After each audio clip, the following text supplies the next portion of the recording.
Welcome to the Station of Decapitation Without Your Head. I'm Nasty Neal, and I'm joined by Julien, Maury, and Alexandre Bustillo, directors of The Soul Eaters. It's coming out December 10th. It's good to have you guys back on the show. I had you on years ago.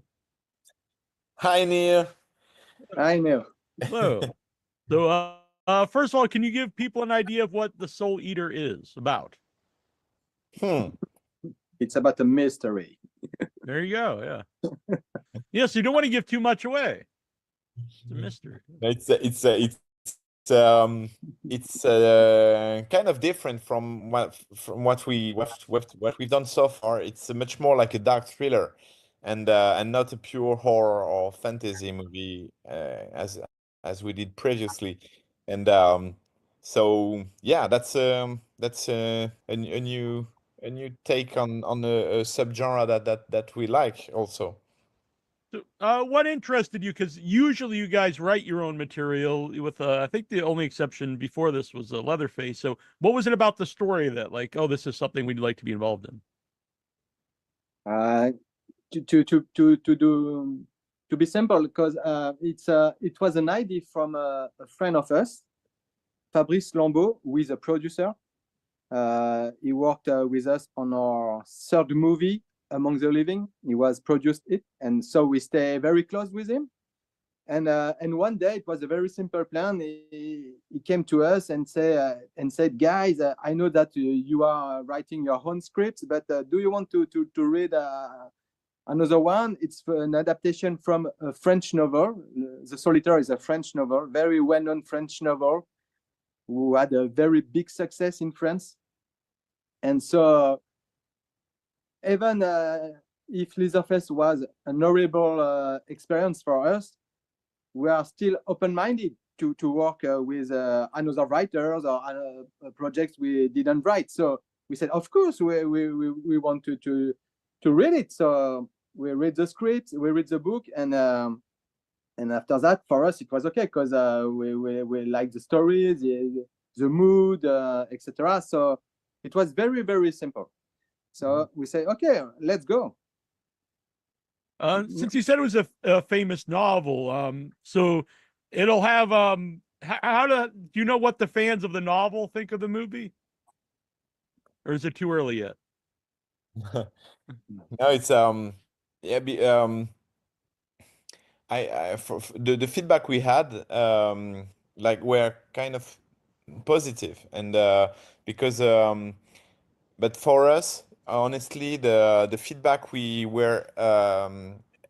expected the most was the feedback of the author and the novel author, and we invited him into the editing room, and you know, it was, for us, it was important not to not to ruin his work, and Yeah. and for him to be proud of it. And honestly, he loved the movie, and he loved the way that we took a step apart from his path, and because it's not totally faithful to the book, and we've changed a lot of things, and the for example, we changed the different characters. We changed the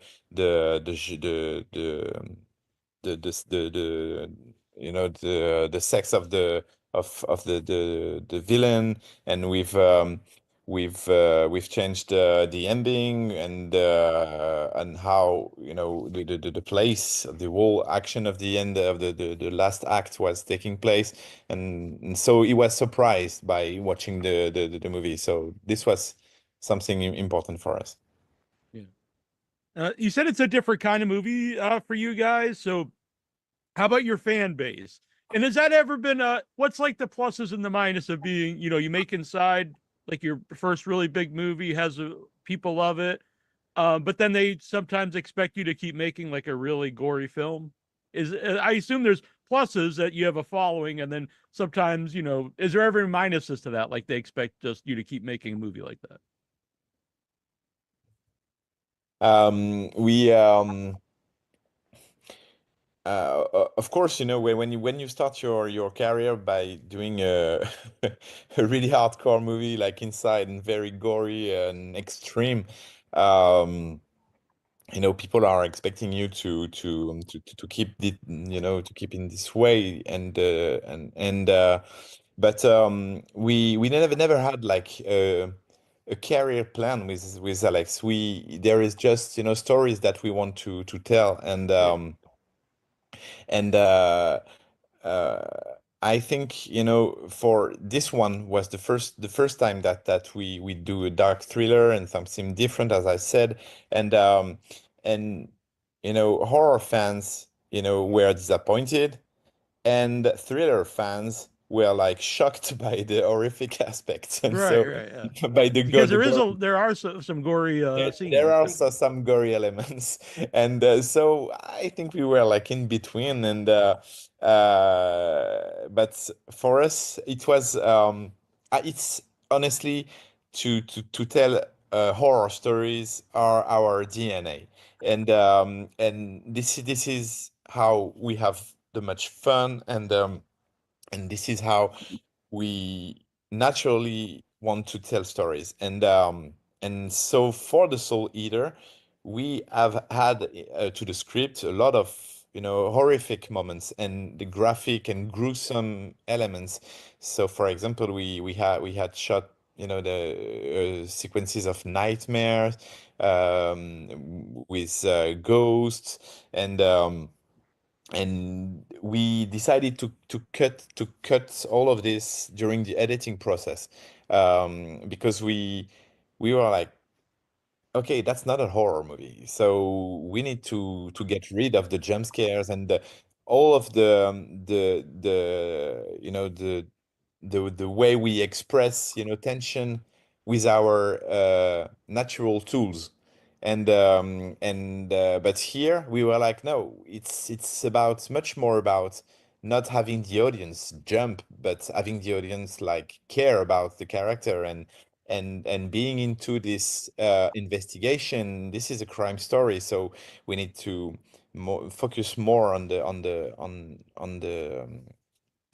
emotions of, you know, of the main characters, and how they deal with what they discover, and so yeah, we decided to get rid of all of these elements that are, you know, part of our cinema in general, and we thought it was better for this film, but I think we will come back to to gruesome horror quickly. But you must know, Neal, that in the first version of the script, Mhm. who was written by two young writers, not by us, the sequence when we saw the couple fighting, you know, Mhm. at the end, was not in the script. It was not showed. Yeah. Shown. And when Julien and I read the script, said, "Hey guys, we want to see this fight, so add the fight. We want the fight." You know what I mean? So it was our little contribution of the violence of the script by adding the fight between the couple. Mhm. Now, I was a really big fan of the movie, not just because you guys are here, but I like I'm a big fan of horror movies and dark thrillers. Like you said, it kind of fits in like a True Detective or Hannibal kind of realm. What are some of the movies? Because you said that it's a favorite subgenre of yours. So, what are some of your influences in more of the thriller films? The biggest influence on the Solitaire was another French movie with a movie by Mathieu Kassovitz, The Crimson Rivers. I don't know if you remember No, this I've movie. not seen it. Sorry? No, I'm not familiar with it. Ah, yeah, you have to I watch will it. check it out. Yeah. Yeah, yes, The Crimson Rivers with Jean Reno and Vincent Cassel. The movie is maybe 25 years old now, maybe more, and but it's a pure classic of a crossover between pure horror movie and pure thriller, dark thriller. And it was our first influence was this movie, with totally incredible. We are totally in love with Julien with this movie. And the other one was a little bit different. It's not really influences, but it had some importance because it's a movie from the beginning of the 90s from Claude Chabrol, a very well-known French director who is passed away since decades now. But the movie is La Cérémonie, The Ceremony. And it was the first time on screen with Virginie Ledoyen, who is playing the cop in the Solitaire, and Sandrine Bonner, who played the villain in the Solitaire. Yeah. And we are totally in love with this movie with Julien since decades, and it was an honor for us, and like a Christmas gift to reunificate the original cast of La Cérémonie on our own movie, you know. Mm-hmm. So it was the most important movies. Yeah. So along those lines, you said you love that cast. What made it right for your two leads? Were they hard to find for the Soul Eater? Paul is Frank and Virginia is Elizabeth. No, it wasn't hard because for Virginie Ledoyen, we are big fans of her work since a lot of time, because she has very long career. She began working in this as an actress as a teenager, and we already offered us a part in one of our movies, but years ago, and she couldn't do it for schedule issues, and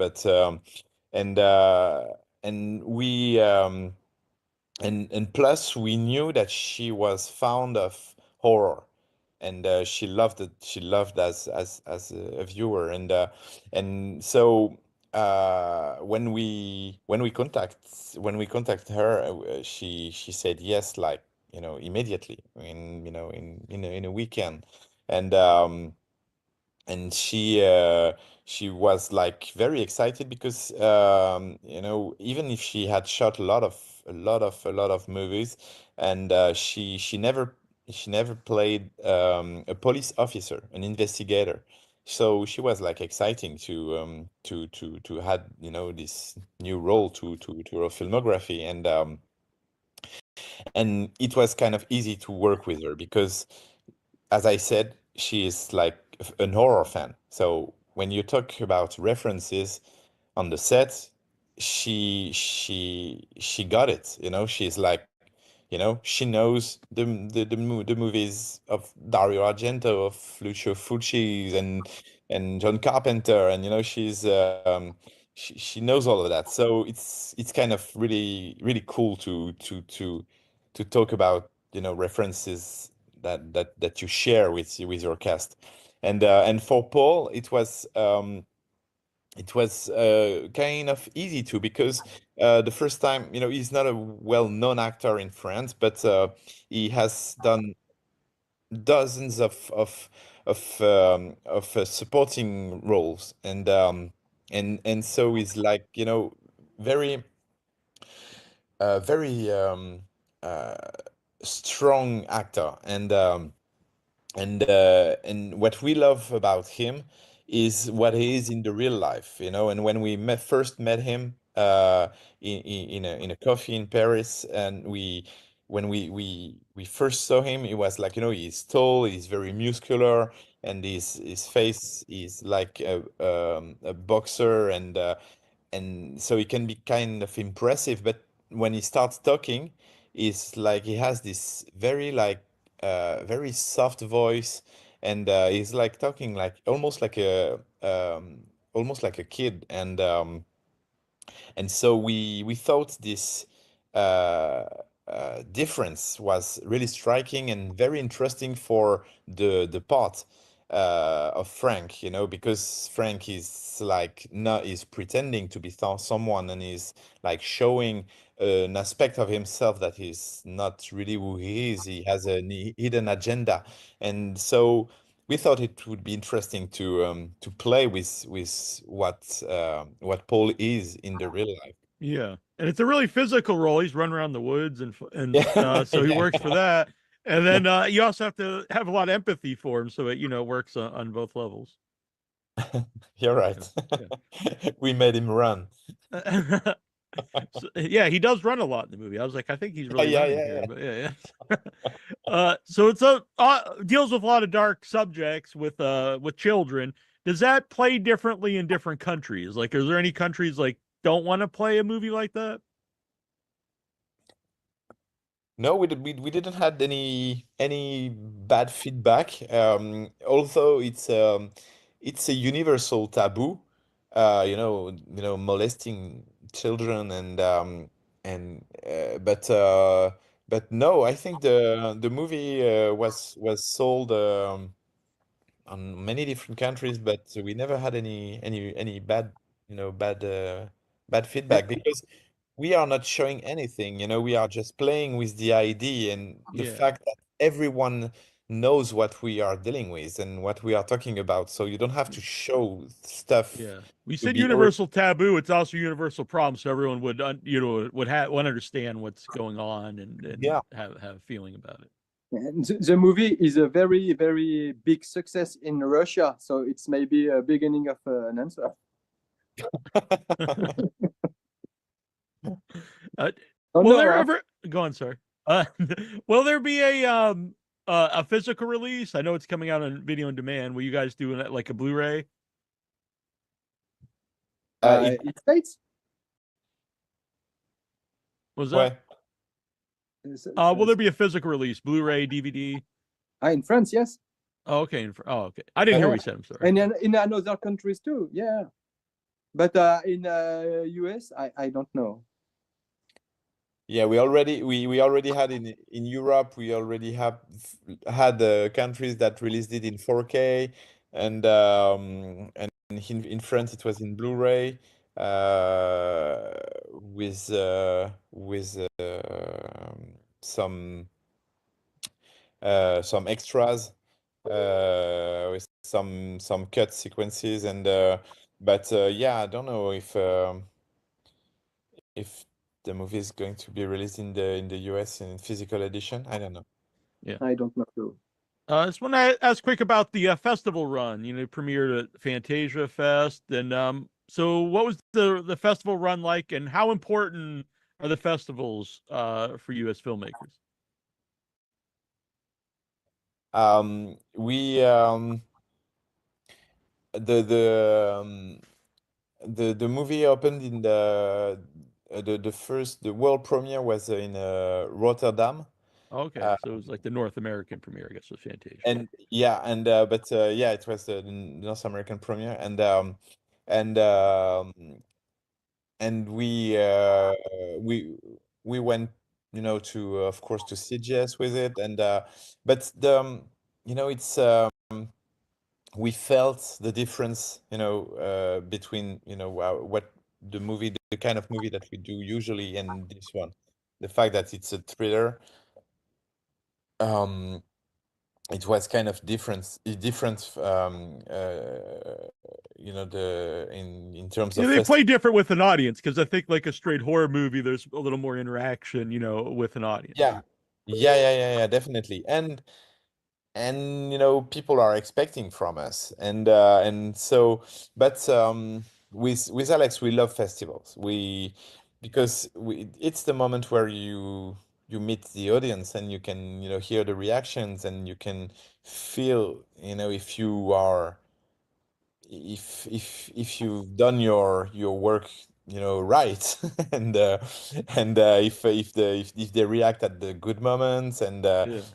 and you have all the meeting with the press and especially with the audience, because when your movie is released here, for example here in France, we are not like, staying outside of the theaters, like asking people, what do you think about my movie?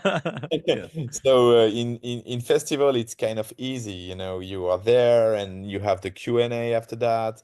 And the Q&A is always a very, very fun exercise because from countries to countries, you have different questions. And for the Soul Eater, I remember we were in Korea, and and a lot of questions were about, the mythology, the myths, the beliefs, and Yeah. like, oh, in France, do you believe in spirits? Do you have this kind of, approach of the world of the living and the world of the dead and the creatures? And they were like, and so yeah, it's always a very, very, That's very interesting interesting because, moment. now that with the rise of platforms, and they also show a lot of international movies like in my theaters in Boston, and so I get to see a lot of stuff that I wouldn't have seen normally. And I've noticed a lot of the Asian horror movies, not only about spirits and stuff, but like if I watch a movie here that's about something supernatural in America, it's usually you have to convince the people have to be convinced that it's real.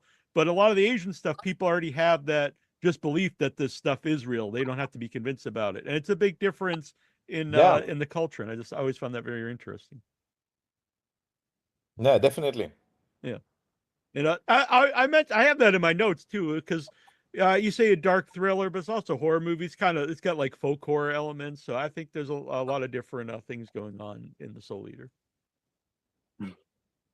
How Yeah, about just we've making the look of the Soul Eater? Is that in the novel at all? Like what it looks like? Yeah. Now in the novel, the in the novel, the Soul Eater is like mentioned as only as a shape.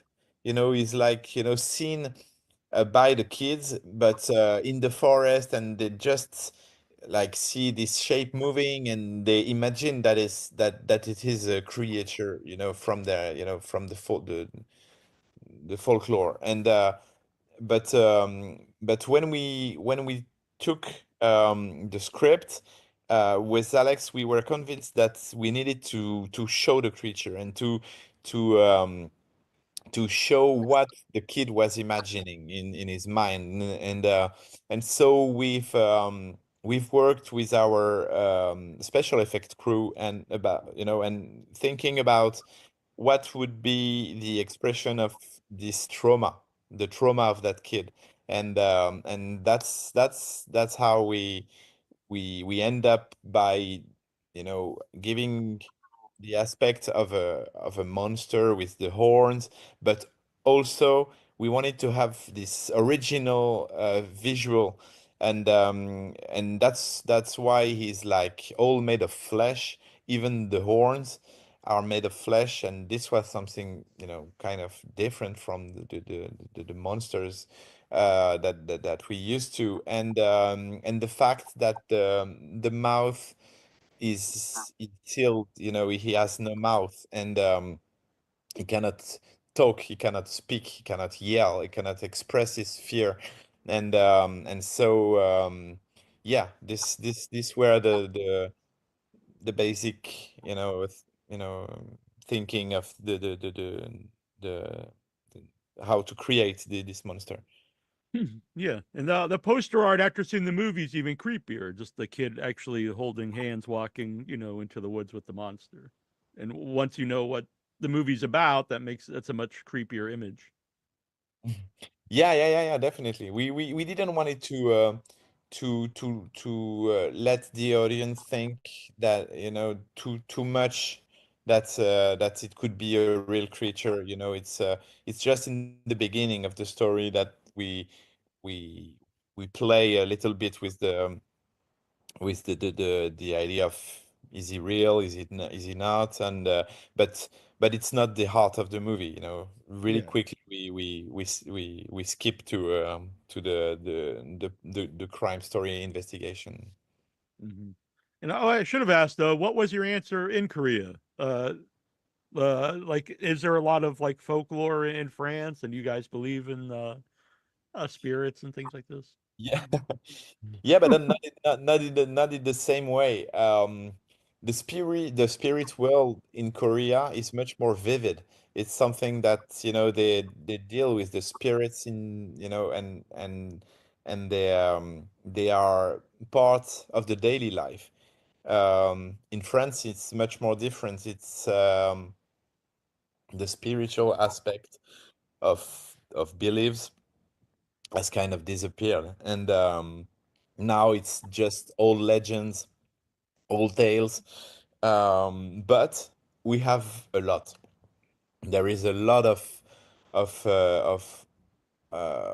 yeah, of old stories in all the different region of France, and but the sad thing is that the new generation, they are a little bit, forgetting about it, because now you don't have anymore the transmission from the eldest, and and uh, and so and s- so you still have you know new legends that pop up, like urban legend, especially when you live in Yeah, big it's cities. almost like the creepypasta websites are almost like the Yes, new legends of exactly. today. Yeah. And that's because the human nature is like that, and this is something quite interesting. And I have noticed it, because I have two girls, and they are teenagers now, and they came back from school, with like, really really cool creepy pastas, like, you knew that in the school there was a teacher that was killed in the basement. And I was like, what the fuck are you talking about? And I was and inside I was like, yeah, that's cool, that's a way of, recreating, mythologies in a way. Yeah, no, I agree. That's actually something we've talked about on our podcast, Annabelle and I. So it's very interesting. There's like a need, I think, for that to have your own mythology, even in a Yeah, modern world, with the internet. So yeah. December 10th, The Soul Eater. People can see it here in the United States on video on demand. I really liked it, not just because you guys are here. It's definitely my kind of movie. And I know it's everywhere I see it's like, and you guys said it right away, it's a different movie than you guys, blah blah. But that doesn't matter, different whatever. It's a really good movie and people should check it out. Give it a chance. Thank you. Yeah, Thank you, Neal. yeah. Thank you guys for doing this. Thank you, Neil. Yeah, sorry I Thank kept you you. long. All right, Thanks bye. a lot. It's okay.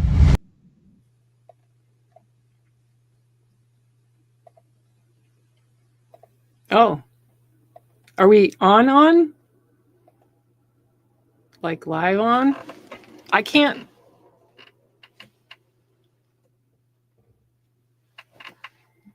And muted. We Are are we? live here at the Oh, station of decapitation without your head. Now, thanks. Neal here. Well, I didn't know it muted me here when I was playing the interview. So people know that interview's not live because they're in France and the time difference was very big. Yes, I It was came up also last live minute. doing this. Yeah. Thank God I wasn't doing something embarrassing. Jesus Christ. Yeah, the interview came up last minute. They contacted me late last night. They said this is last This minute. guy? Yeah. Oh man. And they're like, "Can you do this interview in the morning?"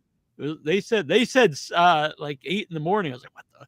But at least it was Pacific, so I was like, "Oh, 11. Yeah, it's doable." But then I just Yeah. stayed watching movie, and then it originally was just gonna be one of them, and they both were on. Anyway, it was great. And originally it was supposed to be like 10 minutes, but they stayed about a half hour until Very the cool. other guy, the guy who said it, who was the PR guy, is like, "Oh, we got to wrap it up for somebody else." But he was Yeah, cool though. yeah. He gave me plenty of time. Oh, that's good. Yeah. Yeah, it sounds like a great movie. Yeah, I really dug it. I saw because I brought up a few times it's different because people know them, which I do think I brought up in the interview. It's a plus and a minus that they made the movie Inside. It's a really extreme French horror film. It won the best horror movie that year, I think, from the big magazine there. But anyway, it won a lot of awards. Yeah, played all the festivals. But then, like, if they do something different, it's like, oh, well, this is different than their other stuff. But I think most people have different taste and interest than just like I want to make an extreme horror movie over and over. So what was the last movie? Their first big movie was Inside, which is a extreme. That was their one that really put them on the map. Oh. And then they've done a lot of movies since then. But this wasn't like a traditional horror movie. I'm not one who gets wrapped up in the genre if this isn't horror stuff. But this is more like Hannibal Lecter, True Detective. Huh. Sort of like Longlegs if it was a more grounded movie, not without. You're not selling me with that.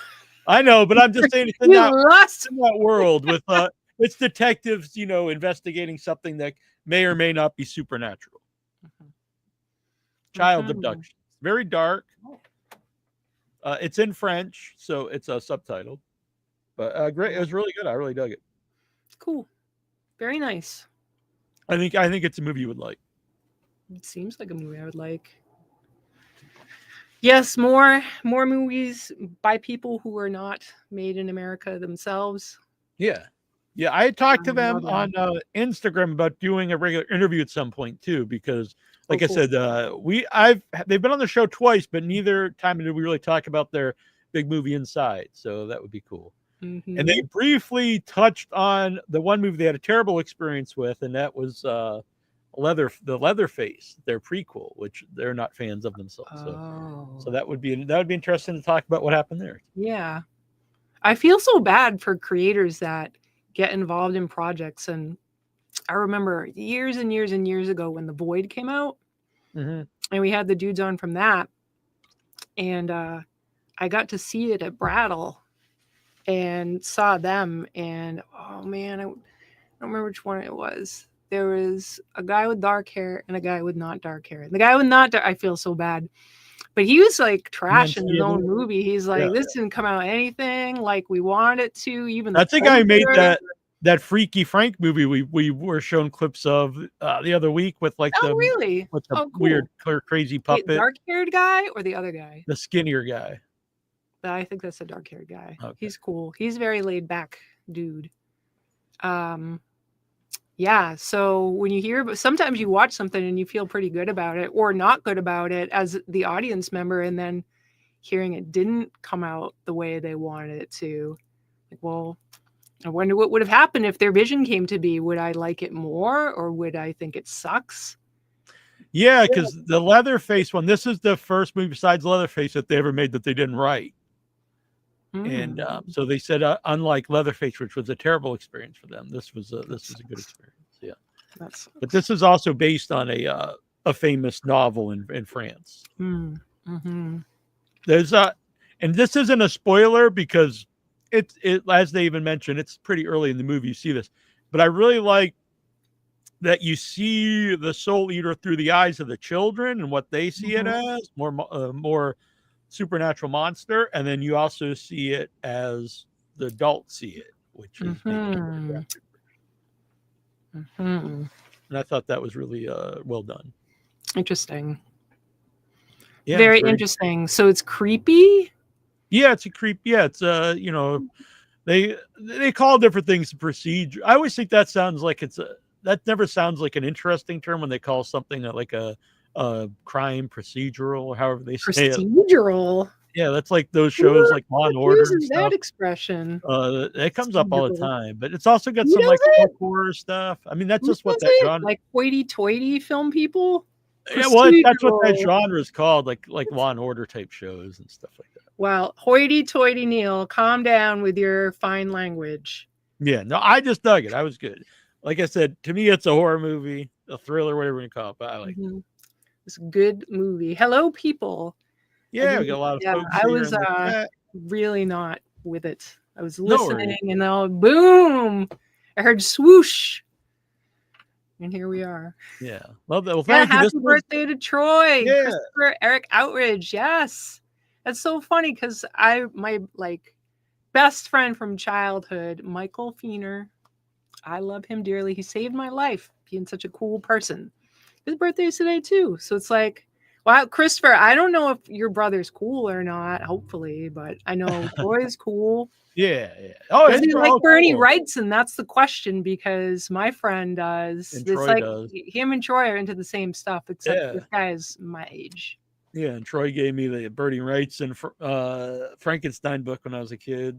So cool. My voice is probably kind of raspy. I'm under the weather. Maybe it sounds cool. I don't know. Maybe. Hey. I don't think this hoodie was a good idea. Like, I'm gonna chill out with my hoodie. Oh But yeah, now I'm all warm. festive here. Really warm.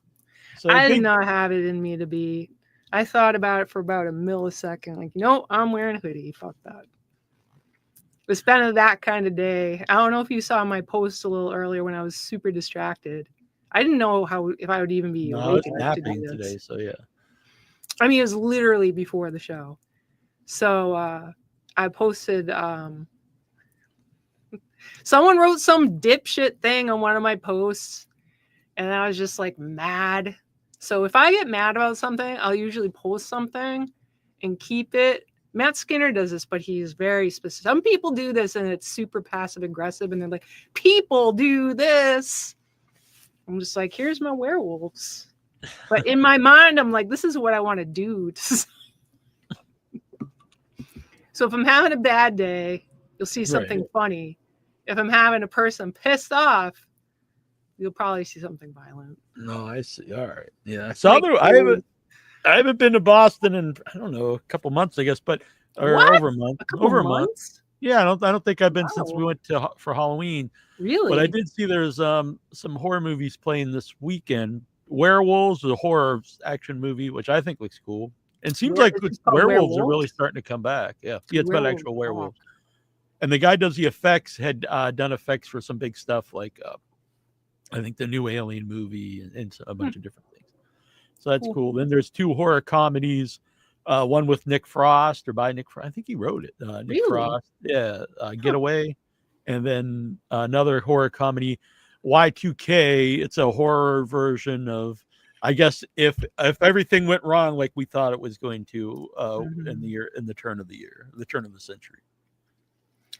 We'd probably be better off. but we'll enjoy our time while it lasts. So right. Yeah, I saw some folks in here earlier. Brandon was here, and anyway, I saw a couple people that were regulars on the Rob Saul podcast, which I pop up on. I was on there last night, so they're coming over here and checking out the show. So I think cool, very nice. Yeah, hope they like. Was it the right time to check it out if we weren't on it? Well, I guess you were on it. I wasn't on it. Well, I mean, they could come around anytime. Yeah. So I'm wearing this because thanks to the fine folks of Valkyrie Film Festival, the Severed Limbs is returning for its winter run. They are sponsoring the event, so that's very cool. Yeah, what are they doing to sponsor it? They're paying because it costs money now to run these. It costs $50 a pop. What? So what do you mean $50 a pop? Like, not a film? No, it costs to have an event on Film Freeway. It used to be completely. Oh. It's really weird to go from free to $50. You think you go free to $5. What's the name of the site again? Film Freeway. That's where people free. Yeah, exactly. Yeah, no longer free. But That's so that was nice. I was thinking about not doing them anymore, or I guess maybe not accepting movies through there. But after the first few we did, and at that time it was all people I knew on Facebook. But lately it's been a lot of people who find it through Film Freeway. So to not do that through there would be a lot harder. So anyway, that was nice that they came through. That's very cool. Good people. Yeah, very good people. I really wish that I'd been there the night they came on. Yeah, you will have them back on before the event comes. Very cool. Very cool. I saw Greg saying that his daughter, that was on. He used to like proofread her stuff, and this was the first time he read it. He read something she wrote, and he had nothing to add to it. So good for her. Good for her. Sure, he's a proud papa. Yeah. So yeah, she'll be back on at some point here. Cool. Chris is one of the judges. We have 3 judges so far. We're going to add some more. Mm-hmm. Chris Outridge, Ty Mhm. Chayman, filmmaker Ty Chayman, and Joe Nibala. Oh, nice. Very good. Cool. Nice to that'd be have Joe in the swing. Yeah. Even if it's a slow swing. It's something. Yeah. Cool to Yeah. have Joe in. Yeah. Yeah. Big thanks to the website's back up finally. That took a lot of time and energy. The website being suspended. I won't go all the details. It really sucked, but it's back. And I thought for a while we thought we might have lost everything, and we would have to like recreate the website, like all the data, which would have been Oh my Lord. horrendous. Fortunately, that didn't happen. Yeah. So what happened was some idiot like didn't know what they're talking about and kept going back and forth with Tyler, that because they didn't send him the database. Then finally he like transferred us to another person who fixed it in like a minute. So it was just really, we were talking to someone who had no idea what they're talking about. Well, then they're out. Yeah. Praise Tyler, forever webmaster. Yeah. It's a good guy. One of the few people I've known for forever, 20 something, I think 20 years now. Whoa! I've never had any kind of falling out with. It's very unusual. Yeah, because he doesn't have to be around you. Well, every time I've been to England, I was like, "Hey, I'm going to London, whatever," and he's just like, "Okay." Yeah, he's like, trying to preserve that French. He has no interest whatsoever. So Have fun. Well, England is a big place. Yeah, right in London. It isn't so big, but all of Europe is. I mean, New England is big. It's big. Yeah, he's in Milton Keynes. I don't know dox him. Any of those things are. I was hoping Dobbs would be here. He was here earlier. Was he? Yeah, Dobbs, but it is almost 1 a.m. for him now. I believe. Tough shit, Dobbs. Yeah, dope. Be here. He was duking it out on my page when I posted that werewolf image. Yeah, he trash talked Jason Minton, and they were having a battle. They were gonna have a werewolf fight. Yeah, it's a battle of my young boys, Jason Minton and Dobbs. What are they? My young boys. That is a wrestling term. So I realize if I bring it up outside of the wrestling world, it's a very peculiar term, which is actually why I find it very funny. But in Japan, the Japanese stars have young boys who wash their backs and okay, this is not getting better. It's not. I mean, even like some big time wrestlers started out as young boys for other wrestlers, and then they move up the ranks and become big stars themselves. God. But it's a term that I always found very funny. Young boy. It's very disturbing. It is. Yeah. Very. I probably shouldn't mention. Very. You probably shouldn't. Let's just. Let that go. But Dobbs cancel Jones. Yeah, Dobbs took me and Jason out for fish and chips in London. Yeah, that's very nice. And to I forget where he took us. It was kind of a not like a very clean area. This shit happens. It was cool. No, it was a place that Amy Winehouse, I guess, lived in, like, did nefarious acts. But it was he's like nefarious acts. Like Amy. Well, she's known for, this is being under the nefarious. Well, she did a lot of drugs and things. That's not nefarious. I guess. It's like illicit, maybe. Nefarious. Yeah, but that's where Dobbs and I were drinking coffee. We had ordered it was the smallest coffee in the world. It came out anyway, and some guy that was on something, alcohol or something else, and he thought we were cops because we were drinking coffee, and he just started yelling at us. He's like, clearly, he thought we were. Where's your donuts at? But it was a good time. Yeah, you'll meet Dobbs someday. He's a good guy. So that would be cool. Horror. What's happening? We've got a guest coming on later for all y'all who are here. Yeah, in have about someone an from- hour and 15 minutes, we're going to have the writer, the director, and the star of The Invisible Raptor, which got a glowing review on the website by Aaron Barocas. I did see it. It's pretty silly. It is very silly and Very oddly enough, fun. yeah, it's very fun. Oddly enough, it wasn't even set up this way. I didn't even know. But Eric Yoder, our guest last week, worked on the effects. Oh, no shit. Yeah, Cool. the guy made the Abomination of Frankenstein. That's it. Very So cool. his day job is he does effects for movies, and then he also directs his own movies, when he can. Mm-hmm. Do you have any pictures of the Invisible Raptor? It's right here. It was very fun, likable. Yeah. Likable. Yeah, a lot of faces you'll recognize from other things like pop up, like which is always really fun. I think that adds a lot of charm to a movie. Mm-hmm. Yeah, it's nice because like a one person I'm thinking of is an older person who's yeah, several older in a people. lot of things. Which I don't. Is it like a spoiler to say who these people are? I don't think it's like Richard Reel's in it, which I'm always a fan of. Mm-hmm. Yeah, there's just a lot of cool people pop up. Yeah, it was really fun. I mean, it's Invisible Raptor. Yeah, And Sean it's not a Astin. spoiler to say right away that it's an invisible dinosaur in a lab. It's the opener. The Invisible Raptor in a lab. Genius idea, honestly. I mean, the way they handle it is really fun. It is. And it is genius because you're not doing this. But there are some cool things that happen. There are.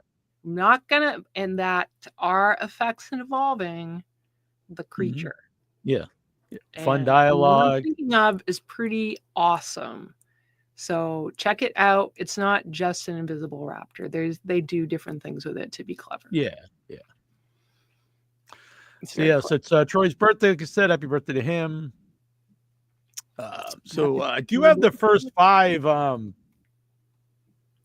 already? Because I just posted this up a couple days ago, and we have the first 5 selections of Severed Limbs. If you'd like to hear them, yeah, let's do it.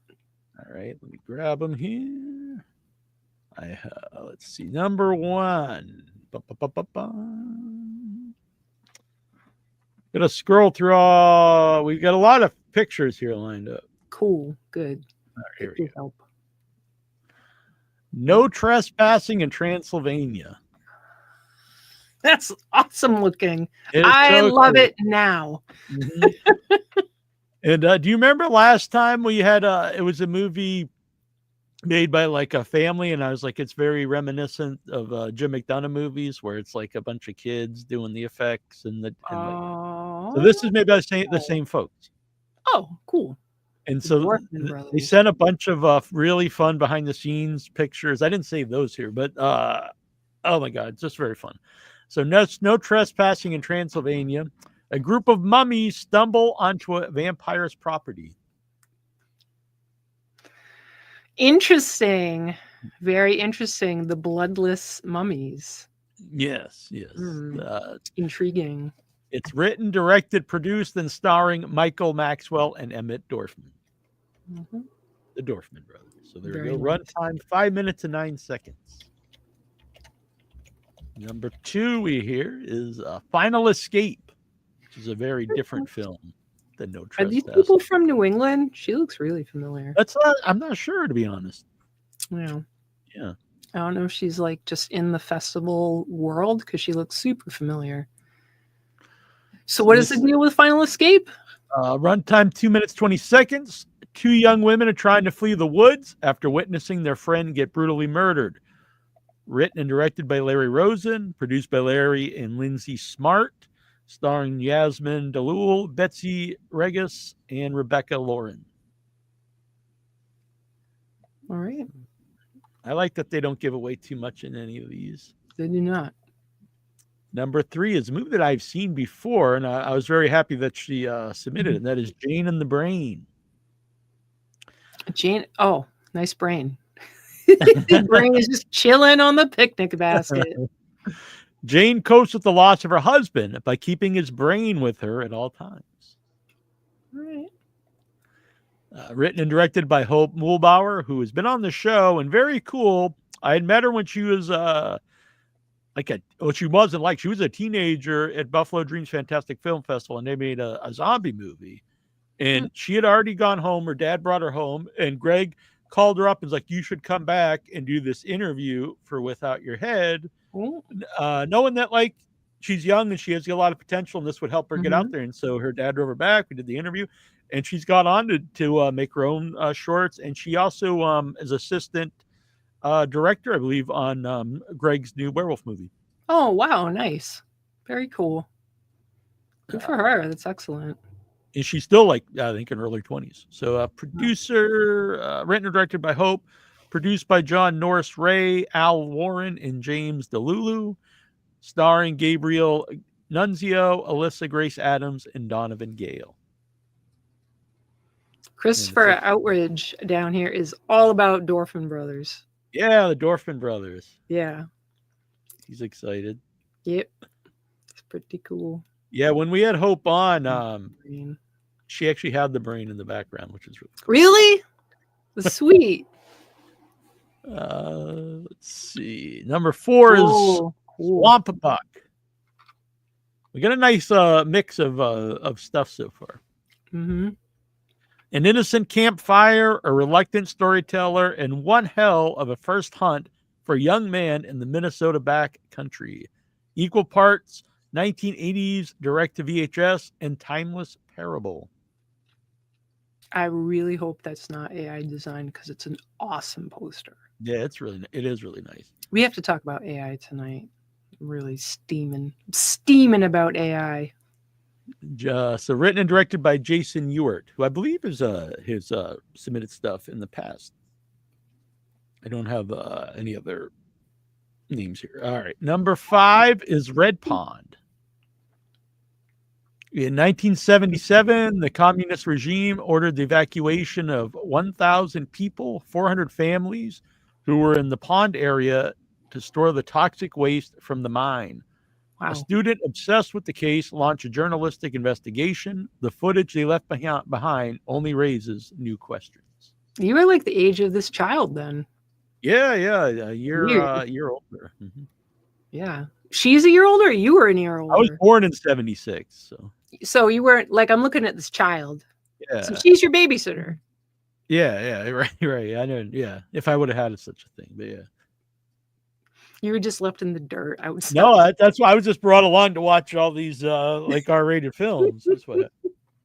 Your mom just puts you outside and like, have a good time, kid. Literally brought me when I was like, I could barely even know what's happening, and to watch Night of the Living Dead. And I know.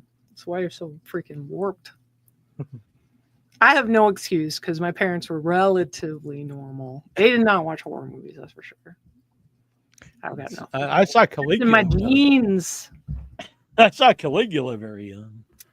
How old were you seeing Caligula? Your mom did not play that for you. I was watching when I was a little kid. Yeah, I know she was a fan of the movie when I was a kid, and I saw it when I was a little kid. But I don't remember how old it was. Brenda. There's a line, Brenda. Jesus Christ. So this is written and directed by Morrison Lujan, who he was at the last one too, I believe, and produced by him and Morrison Anka. Very cool. So I am curious about the light, like genuinely curious about the light. Yeah, you got the one light coming. And she's like, yeah, I like it. I'm interested. So is there something coming out of that? It kind of looks like there's something coming out, like some serpentine thing, but I can't totally tell. Yeah. On the size it is on my screen. Let me blow this up. So look up Severed Limbs on Film Freeway, free to submit a film. The old horror-esque. I'm not a stickler for genre, so if it's weird, underground, horror, it could be horror comedy, thriller, whatever. As long as it's in this weird, that realm. Yeah. Under 20 minutes. If you're under 10 minutes, you have a really good shot of being accepted to be. And then less than that. Yeah, if you're 5 minutes under, you're probably just gonna be accepted unless you really. The shorter, the better. I'm not saying don't submit if you have a really cool, short that's 15, 20 minutes. But anything over that, it's just hard to show a bunch of stuff. So nothing under 20 minutes, nothing over 20 minutes, sorry. And it can be older as long as we've never played it before. So maybe it's something you had a few years ago or 10, 20 years ago, whatever. It doesn't matter. We've had some ones that were older, and they've been, a lot of them have been awesome. I think the Strawberry, what was it called? Strawberry Road or something like that? Right. I think that's how we really started to know it came from the 508 guys. Oh, man, that short is so great. So great. Do you know who made it? I know it came from the 508, but... Yeah, I'm not positive, to be honest. Strawberry Lane. Strawberry Lane. Strawberry Lane. Yeah. I knew it was like Road Street thing. Yeah, they had the box. I think we knew them, of them, but I think that's when we really started to interact with them, was the first Severed Limbs. Yes. Severed Limbs are fun. I mean, that's how we got to know Chris, too. Yeah. It is a good time. And if you go to Severed Limbs, you get the movies, and it's free. You get to do the movies. You get to mingle with people that are involved in films. And I think there's people that have gotten connected by being together. So whether you're a person that's just like an attendee as just a regular old person, or if you are the filmmaker or anybody involved in the film, you can show up, hang out with your audience, hang out with other creators. It's really cool. It's really cool. And so this year I'm going to do something a little different. They're not going to be real long, but we're going to do the block of shorts and then probably the trailers. And we're going to do a live video Q&A with filmmakers from that block. So whoever can show up, time wise, if they're free, whatever, do a short live video Q&A with them and then go into the next block. And then those will stay permanently on the website. And I think that'll be fun. Yeah, I think that sounds great. It's really shaping up over time. And that only started during COVID. So it's going pretty good. Sponsor? It's awesome. Yeah. So that's very cool. We Valkyrie Film Festival. Oh, we got the link Melody in the chat. Hi, Melody. Hey, Melody K. She'll be back on the show soon. We're going to be doing a cast and crew interview for Round the Decay. I need to see that, man. It was a tough day. Yeah, Adam's gonna hook us up so we can watch it before the awesome, amazing. Yeah, so he's gonna come back. Melody's gonna come back, and possibly some of the other cast. That was really exciting to hear about that film. Made up in my lands that I have traversed, hanging out in a real mine in the winter. It was like April, I think, which is really in New England. That is still the winter. So, Melody, great. Yeah, and that show I think we're gonna have to just do just them, because I know Melody is a talker, which that is a good thing. And so we'll have a bunch of people talking about the movie. It'll be a really fun show. So who's just? Oh, you mean? So I'm like, just them meaning what? You mean just them meaning not two guests? Yeah. 2 blocks of guests. Yeah. We do have a lot of people wanting on, so we have to figure out some. We'll figure this out. We'll figure that off air. But that's not a bad problem. It's cool that so many people went on the show. It is. It's awesome. It's amazing. I do think I like the idea of, if possible, to do the extra ones live if we can, since it's basically the same to record it anyway. But we'll figure it out. Which ones? If we have to have some people that we can't do on the regular Thursday show. Instead of recording it, we just do it live on some other day, if possible. I think that would be fun, but we'll see. Yeah. But speaking of that, one of the things coming up is Trash's Revenge. It's a sequel to Return of the Living Dead, or they're calling it in the Return of the Living Dead universe. And Linnea Quigley, Beverly Randolph are going to be producing it. Oh, wow. Nice. So, so they'll be back on. Probably both of them will be on together, and then a lot of the original cast are coming back. So that's excellent. So I don't know a lot of details. So it's not a sequel, but there's original cast. Yeah, it's in the Return of the Living. I think it's it's in the Return of the Living Dead universe. Yeah. But Trash, I don't know. Is Linnea reprising the role of Trash? Perhaps that would be fun. Yeah. I'd be very excited. Now, did she? I can't recall. Does she actually get ripped up, destroyed in Return of the Living Dead? I think it's. Well, she does come back as the zombie, Yeah. where she's got like her mouth like because she eats one of the Yes. cops. So I Yeah. don't think you know what happens to her after that, but she would be a zombie.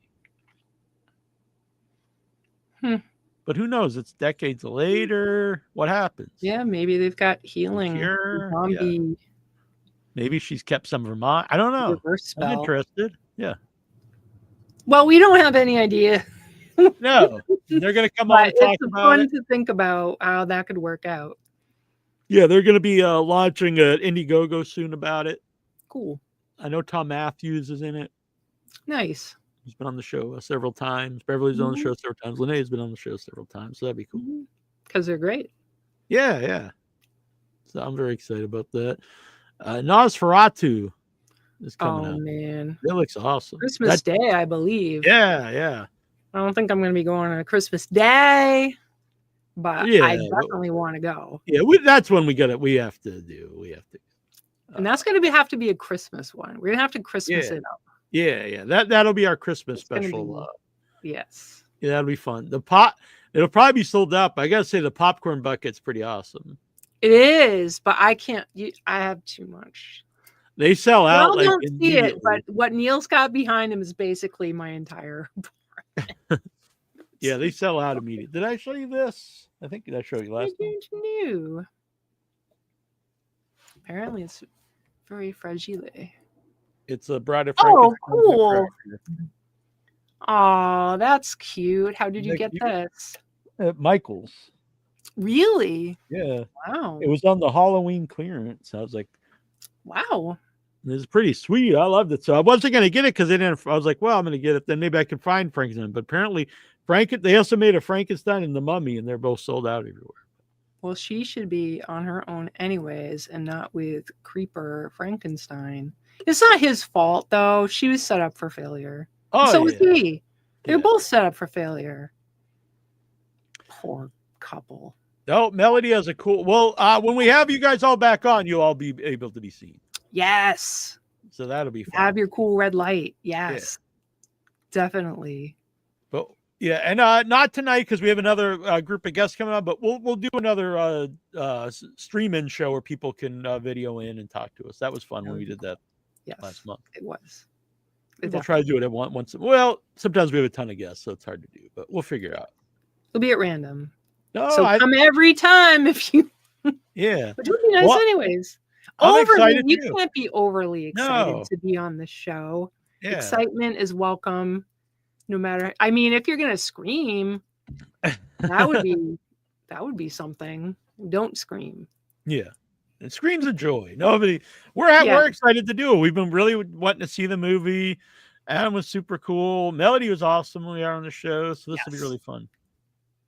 I guess you can scream. Just give me a dance warning. I'm sensitive. Sensitive. Screams of joy. Yeah. Hooray. You remember when we had, of course, you remember wasn't that long ago, we had Jeremiah Kipp on the show? Yeah. So he's doing some guest reviews. So he can't do it full time, but he's doing some guest reviews while he's in between movies. Nice. And so he's already done like 3, I think, in like 2 days. Wow. Part-time. Yeah. Well, sometimes people start strong and then, life happens. Well, he told me enjoy it while it lasts. Yeah, he told me he can only do like 5, he said. And then, but maybe he'll come and go. He'll pop up every now and then. That's very excellent. But he did review Breathing In, which is a cool, like, kind of folk horror movie. Replicator, which he really dug. And his review of it made me want to see it even more. I think it looks awesome anyway. But we'll be having the director on soon. So how do we see it?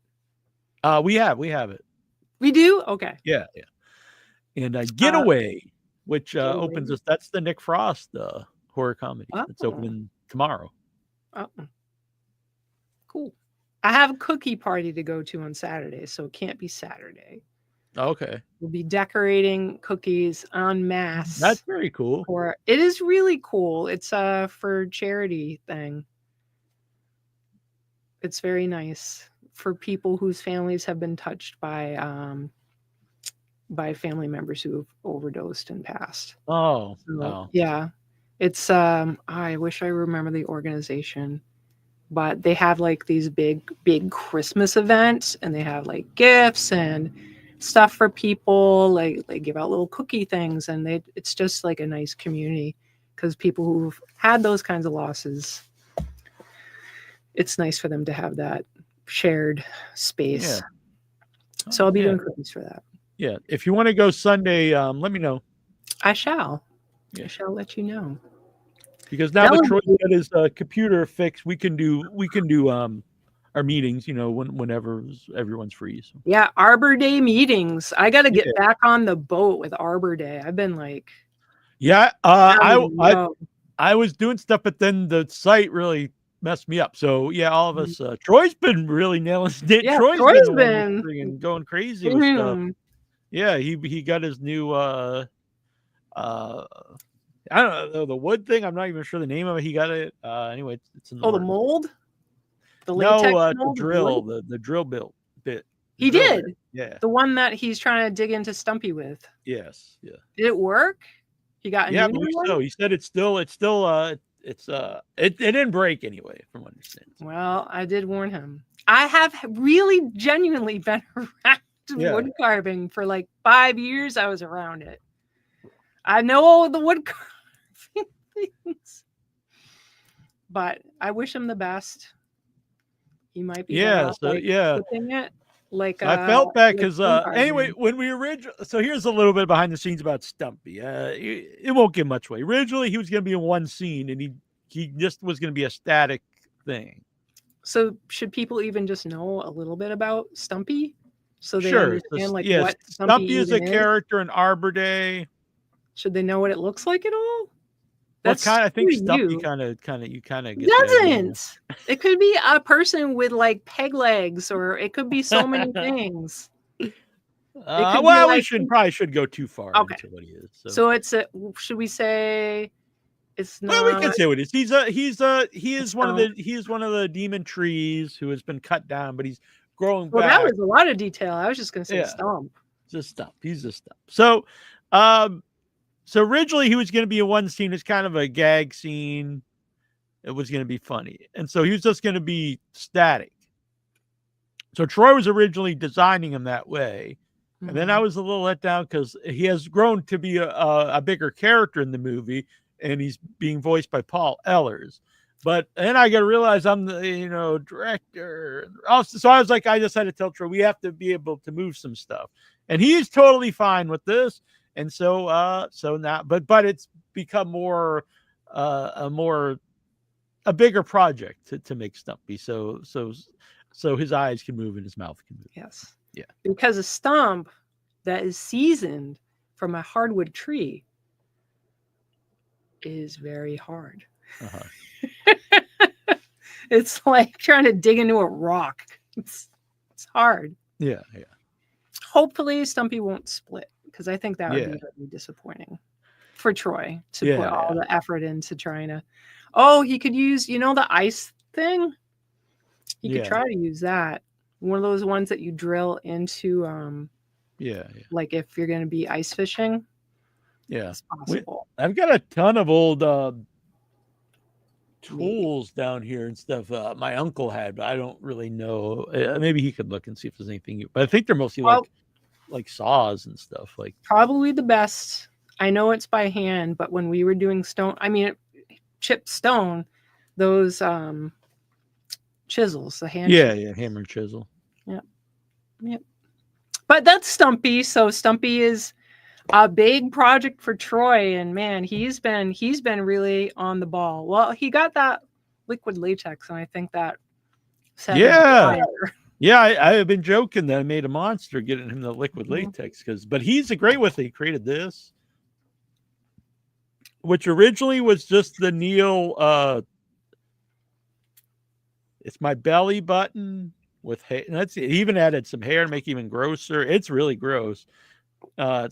Teeth. He actually added these little eyes on it, which are represent that LASIK, I guess. And then it's like my colon that was removed.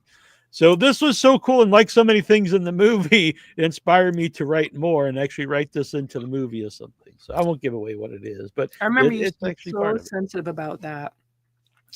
When I joked about it, you were like mortified at What? the time of I don't having know. like a little flesh golem made out of Oh, your stomach. But you were new. It had Yeah. just happened. I'm sure Yeah. it was very difficult at the time. now Lexi is here. Lexi. Hey, we had Lexi on. She was a Yeah. call in. Yeah, Good to see you. yeah. Very Good to cool. see everybody here. Nice to have you here. So, What else is going on? So Arbor Day, we're doing things. I got to get really I back actually on the ball. let me show that real quick. It's only about a minute. We have a new guest announcement here Oh, nice. for Arbor Day.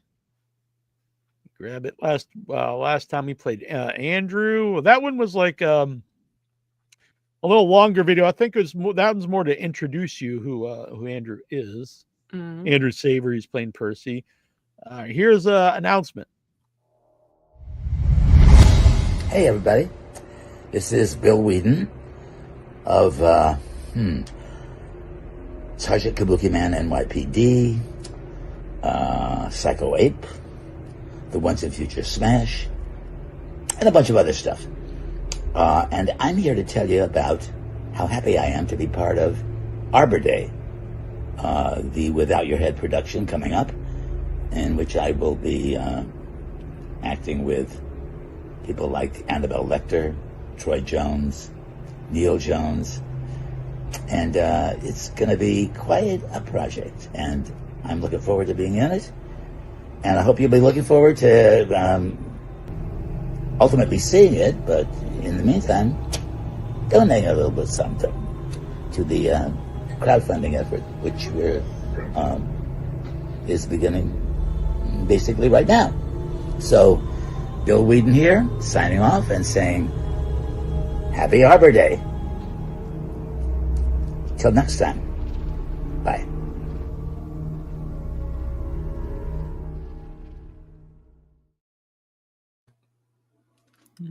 Very cool. Were you just like, Bill, film?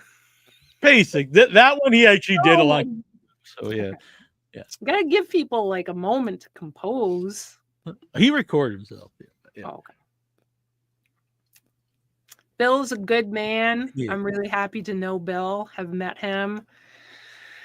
Oh, geez, a few times now, I believe. Yeah. Yeah, because I was there for the Once and Future Smash premiere, and then back for the foolishness of Psycho Ape. Like wait, yes. Yeah, Okay, and I got to see him a lot. I was like his handler, honestly.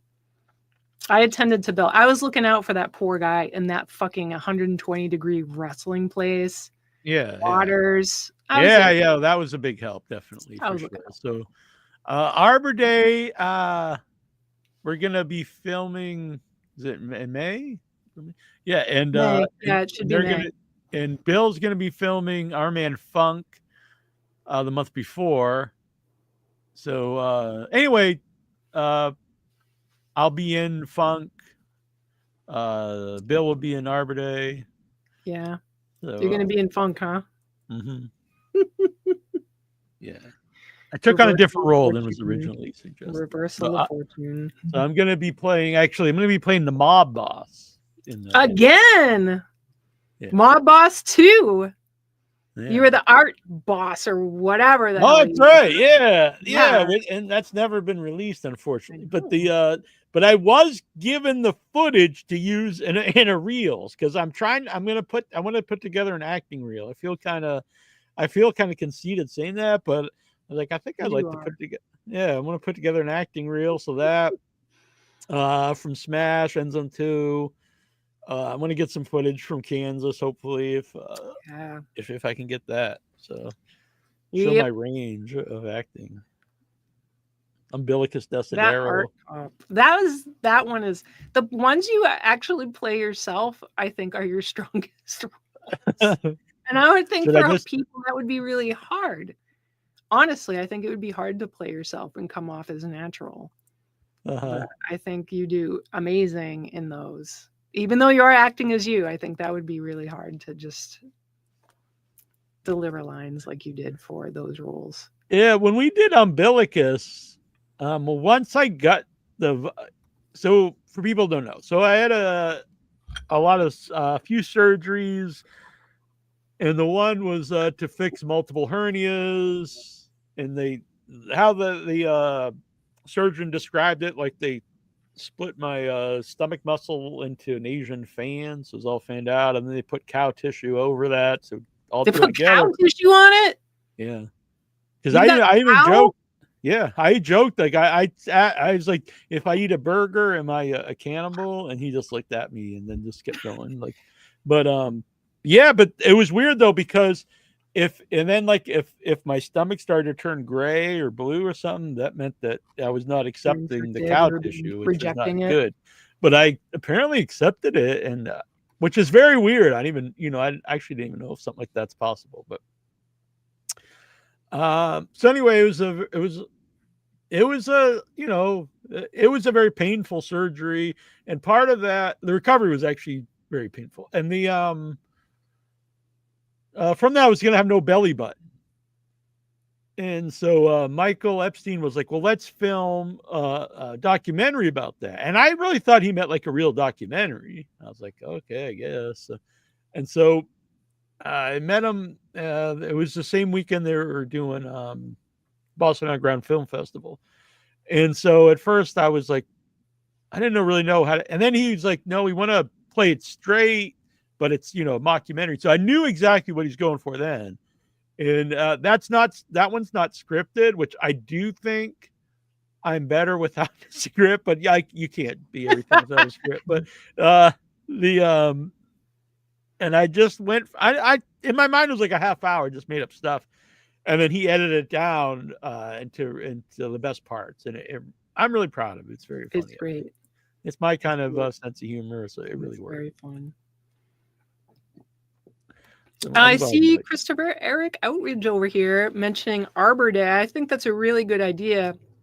Originally, when I was looking at all the weather and when does season open up for the Cape, the hope was to do it then, but it is just so cold. So there was no way we could do it. But I think that's a great idea to have something on Arbor Day to be a thing for Arbor Day. Let's see. It won't be an Arbor Day. Oh, interesting. Yeah. Maybe right. We could do that for people who donate. Yeah, we'll get together and think of something. Yeah. I like this idea. We certainly are going to need the help. Yeah, and Chris, I got the money. Chris has offered a lot of advice and stuff, so it would be nice. Thank you, Chris. Yeah, maybe we'll. I'd be happy to have Chris involved in some way. You know what I'm saying? Yeah. Mm-hmm. Very, very good. So yeah, we're not going to be able to help edit it. Actually. What's that? He even offered to help edit it. But... Nice. Not to put you on the spot, Chris, but yeah, it's pretty sweet. Yeah. So we won't, for anybody out there who cares, we won't be able to film until May because looking at like the highs and lows of temperature, the highs in April or before are like 50 and the night is fucking freezing, as some people here are aware of who filmed outside in April. So May, it's reasonable weather. And also we can get it in May before season because Cape Cod is tourists. So as soon as it's like Memorial Day, forget it. It's the place. This year was the worst I'd ever seen it. It was so bad. It's going to be nuts. There's going to be nothing to get for any place to stay. Driving's going to be a nightmare. So it's going to be in this little pocket, I think before the 21st, 25th of May. So we gotta start doing some planning because it's fucking December, dude. We gotta get shit together. So here I am is the mob boss in Funk. Wow, look at you. That guy. You look like you work at Best Buy. Badass, dude. I'll work on the look, but I think the hair looks good like that. It's just grown out a little bit. Why did you decide glasses? I don't know. I just had them there.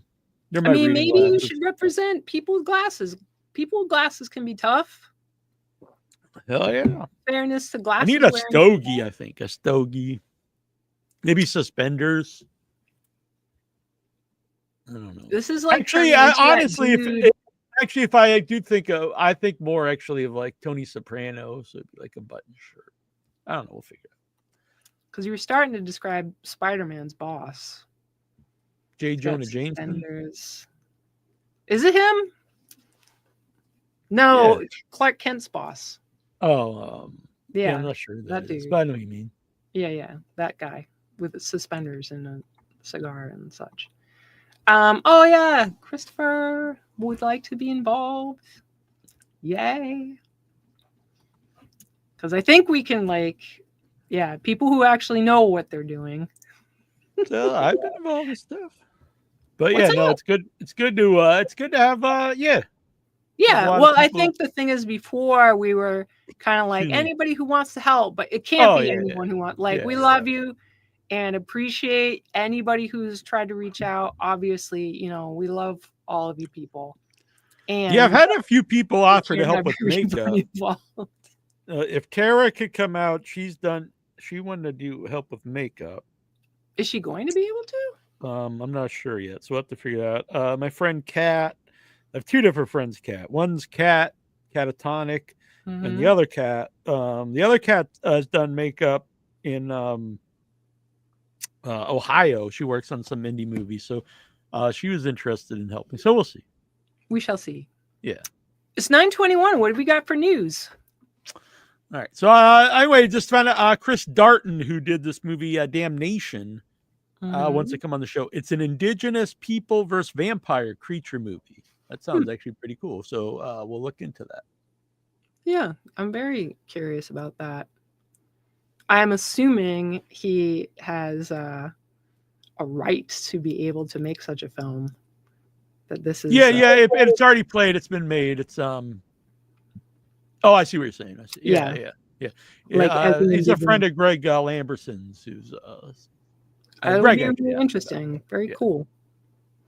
It played at his Amazing Fantasy Film Festival, and Nice. it was a crowd favorite. Very excellent. So that would be cool. Yeah. So, when I was mentioning Nosferatu, so this month for Yeah. people in the Boston area, they're doing Dracula Lives for midnight movies at the Coolidge. Coolidge.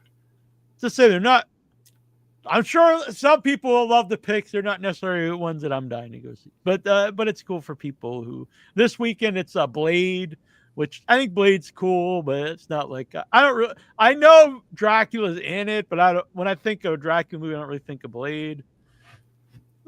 But It's got Udo Kier in it. he's for, in like- Blade. Yeah, man. Damn, it's fun. Yeah. Very briefly. Yeah. But he's in it. Yeah, I get that.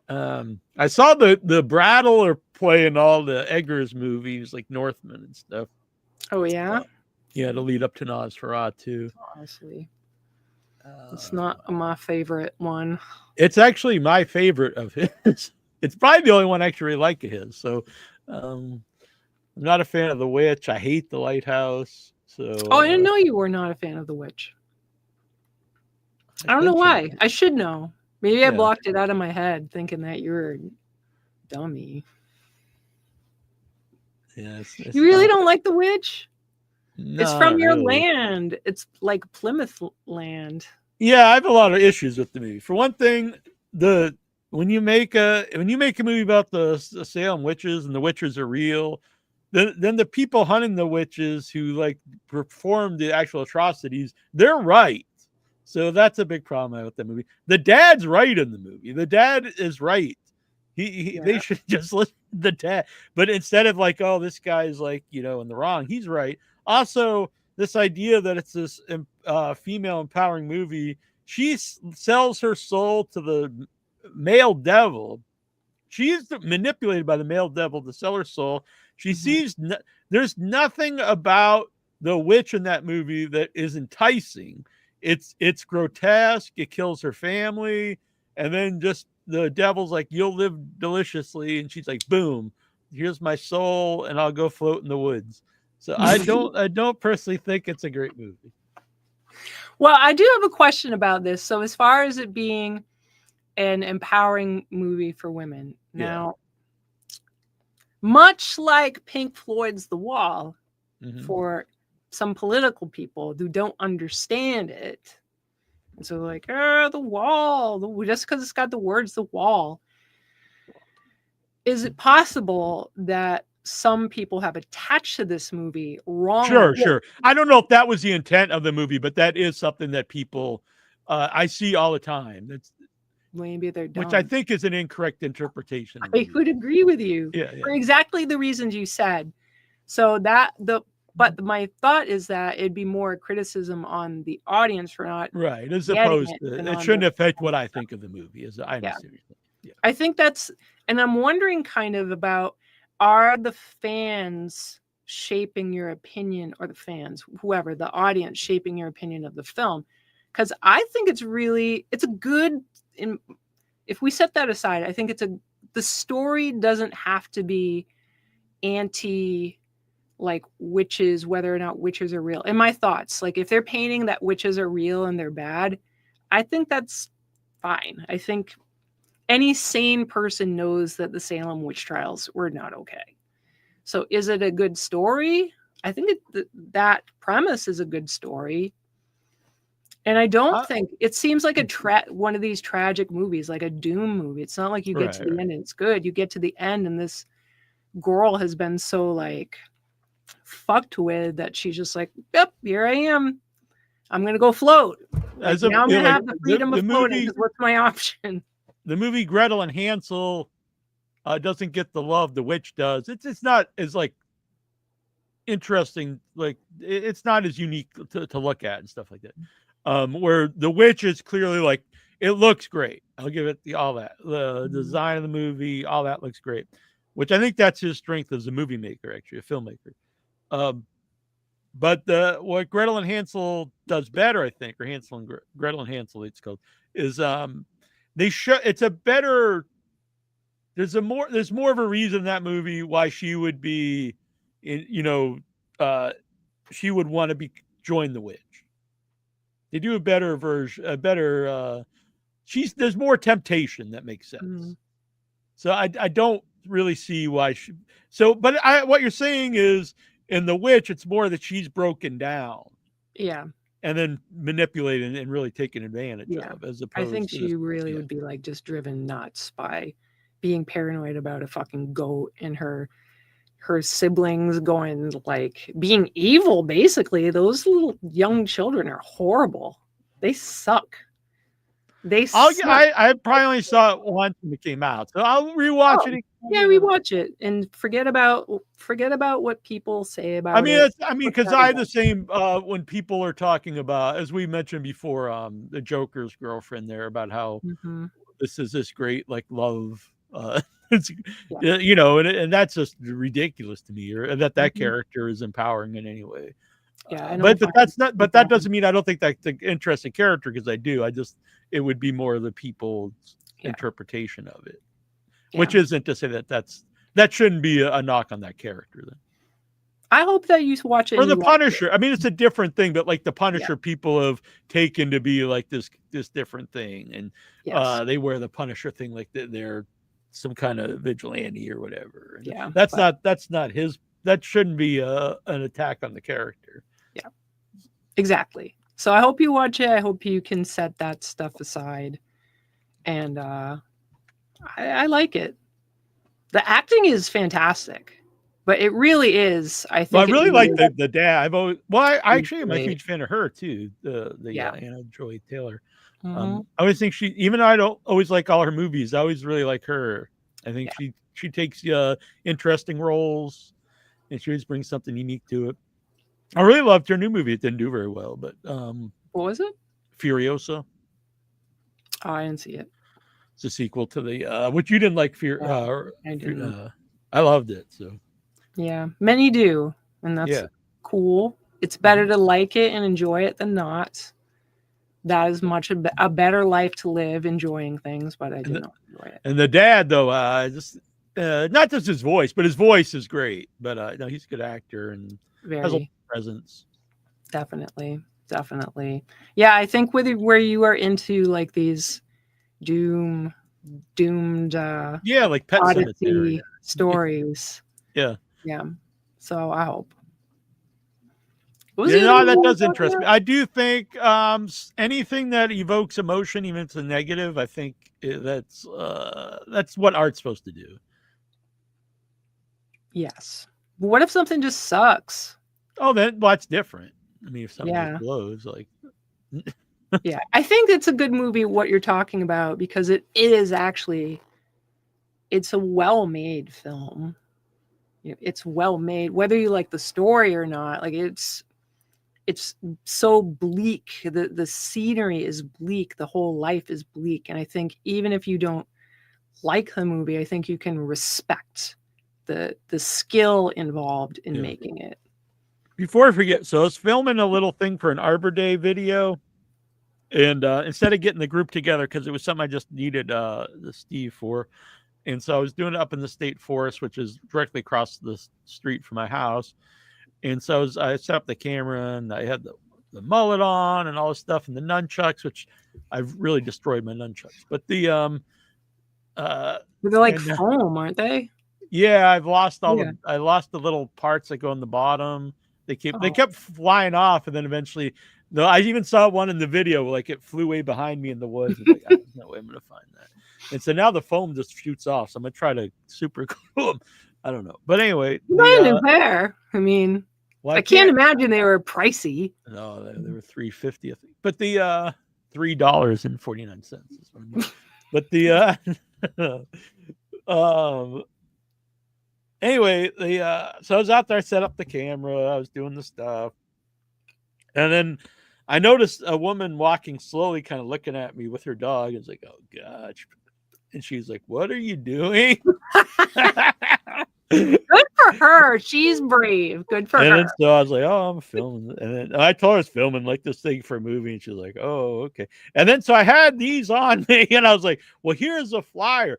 And then she looked at it and she's like, oh, that's cool. And then she actually seemed really interested. And I was like, see, all you need is a flyer. And then you look legit. Mm-hmm. Too like, legit. Oh, this clearly, this isn't just some, crazy guy out in the woods with his foam nunchucks and a mullet wig on. Now that would have been good to capture. Did you get her in the background? I did not. But then I went, my green backpack, you've seen it. Mm-hmm. I threw it on my shoulder and the strap totally ripped right off. And then I felt like a real well, you've had it a long time. Yeah. So I got a new one. Mm-hmm. Cyber Monday. I got a good deal on Amazon. I thought you were a seamstress now. I'm going to try to sew it, but it is ripped on the seam, but I'm going to still try to sew it and I'll keep it as a backup maybe. But I did get a 40% off on Cyber Monday on a new one that's even waterproof. So I was like, that's pretty cool. Wow. So Terrifier 3 is returning to the theaters for Christmas. Interesting. Yeah. That's a good idea on their part. Why not? By the way, Chris says, have a QR code on that flyer. Yeah. Oh, yeah. Well, one of these days, the campaign will actually exist. Yeah. This is a little bit of spoilers because we haven't actually announced all these people that are on here. But if you look closely, it's very hard to see. So, most of those people have been announced. Yes, two of them not. I think. Yeah. I think they have been, but not officially on the show here. What were we saying? But yeah, QR code. I've been using them a lot. I've been putting them on the banners and stuff. So. Prior to QR code, what were we saying? Yeah. Oh, the woman who saw you and you're crazy. This does not get thrown away at my grocery store. But the End Zone 2 one, I think they just throw away. I think it's too graphic. And I've tried Maybe both people sides. recognize Troy. Like, hey, that's the Yeah. janitor dude. That's true. He just retired. Yeah. So That would be, oh man, imagine if they're just passed out around school. Yeah, that'd be good. Yeah. Maybe the parents. Maybe not the children, but the parents. Mm-hmm. Mhm. Yeah. If anyone in town is going to sell those, it's going to be Troy. Troy got to That's be true. out there representing. He knows like what everybody in town who was ever born after he was 20 years old. Andrew knows like a lot of people just from at the Andrew so I've been hanging out with Andrew outside of the coffee shop, and he'll see people and he'll be like 2 milks, Splenda, regular cream, no sugar. He just knows everyone by how they order their coffee. Wow. That's pretty wild. It is pretty wild. That's cool. Yeah. Honestly, I think that's amazing. But Dunkin' Donuts definitely has its regulars. Yeah, that's true. Yeah, a lot of them just know me just from me sitting around in there sometime. Terrifier 3. That's what we were talking about. Terrifier 3. That's very cool. Also, what was I going to show? Oh, this was I'll go back. The Trash's Revenge. Oh, sweet. Cool. So I assume she's back then. Interesting. Tom Matthew. Oh, John Philbin and Miguel Nunez. Miguel doesn't do a lot of conventions like a lot of the other people, so that's cool that he's involved. He's been on the show. But yeah, Terrifier 3, that's cool. I mean, it was a big hit, huge hit. It made like over $50 million. Yeah. And then, and it is a Christmas movie, so people wonder why they just didn't put out a Christmas, and you get 2 runs with it. So I think that's cool. That was a genius idea. Yeah. On their part. I'm sure that wasn't something they're like, oh, it just did great, so let's bring it back. I'm sure the idea was to do that. Someone had something real rude to say, and let me find out. Matt Skinner is one of the people. Matt Skinner, our friend, he's been on the podcast, and he will post stuff that's pretty much calling people out. Mm-hmm. I wish he named names because I prefer if you're going to allude to there's a specific person doing something. I personally prefer when someone names names. Let's see. What is that? It is Jesus. He posts so much. Yeah, well, him and his son just went to some mall, which I think they've been at. Yeah, and they were on roller coasters and stuff. Matt Skinner, I don't know how big he was. Big dude. I think he's lost almost 100 pounds. Yeah, 80. I think so now he can pounds, go on. Like people that haven't known someone or been someone don't understand how much it limits your life. Yeah, well, so when we were in Texas that time and I didn't ride on those things around the mall, I mean, that was why. Yeah. It wasn't. Oh, man. Really? Yeah. I mean, we wouldn't have encouraged you if we thought that it was not going to happen, but I can understand being like concerned about it for yourself. God damn it, Matt. Why do you post so much? Basically, it said, I just can't quote it exactly, that someone out there said that people who like Terrifier are meatheads. Oh, yeah. Yeah, they're just idiots. I always hate that too, this idea that if you like some movie. Yeah. Like, who the fuck? Entitled, shit, asshole, snotty. This is one thing to not like it, which was his point. It's like it's one thing if you don't like a movie. You can hate a movie. You can shit on that movie up and down to Friday and back. But you don't have to like go it doesn't mean exactly. It. So by the way, just because this has changed a little bit, StreamYard is still very useful. But so I just saw on your page some people were commenting that I can't see over here. So Shannon was commenting, which is very cool. Nice to see her and Jamie. And over on the Facebook group, which aren't popping up either, Joe Castro, and he said he went to see the Werewolves movie last night, and the transformations were a lot of fun.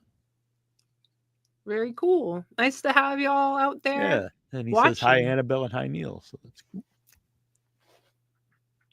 Lovely people. Yeah. I adore those two people. They're really great. Excellent, lovely people. So if they're listening, Joe and Shannon. Melanie's a big Vampires fan. Melody's great. I really enjoy Melanie's Melody. awesome. So yeah, what was I don't know if I don't want to trip you, but I was trying to. I know I mentioned Blade was playing. Only Lovers Left Alive, Dracula, I didn't even the see Bram that. Stoker's Dracula. Yep, that might have actually been. Oh, maybe They're it not already all happened. midnight movies. Some of them are during the week too. Oh, So there's a ton of. I different thought I see because when I went to just the midnight movies, I was kind of let down. But, Yeah, there's I a didn't see bunch. I'm glad they're doing that though, because then you Yeah, can it's go pretty and cool. see. Because not everyone can be up at midnight. Yeah. Coolidge is a fine Yeah. theater. I don't know what this movie is. The Brutalist. They're showing it in 70 millimeter. How It's old not is a it? horror movie, I don't believe. But What else is going on in the news? Coolidge is awesome. And what else is happening for people Yeah. not in the Boston area? yeah. So Humanoids from the Deep is getting a 4K release from Scream Factory. I'm a Interesting. big fan. The creator is not. I know. I tried to get her on the show years ago, and I didn't. Mhm. It was before I realized she was like Against it. yeah. It's like, But what I are would we still be talking- interested. I would be interested to get her side. Why she's against it. right? Yeah. I know why, but I mean, I'd like to hear from her word and her, you know, Yes. from her. I agree with that. It's very true. That movie's crazy. Yeah, And- yeah. Kind of dumb. Oh, yeah, it's very But dumb. fun. But, But fun. Dumb I'm and fun. fine with dumb, but yeah. I Mhm. mean, Arbor Day's gonna be pretty dumb, but Right. but I don't know, smart in its own dumbness, I guess. But yeah, I'm for these movies. I Whoa. don't. I know some people are against just the What? idea of these. Peter Pan's Neverland Nightmare. The Peter Pan's a really dark story, so you could totally make it a horror movie. He looks a little too old to be Peter Pan, but I don't know. I'm He for the looks idea too of old. these He's movies. like a burn victim, dude. He's not Yeah. old. Well, maybe that's true. Maybe. Yeah, he's not old. He's spucky. No offense to any burn victims. Right.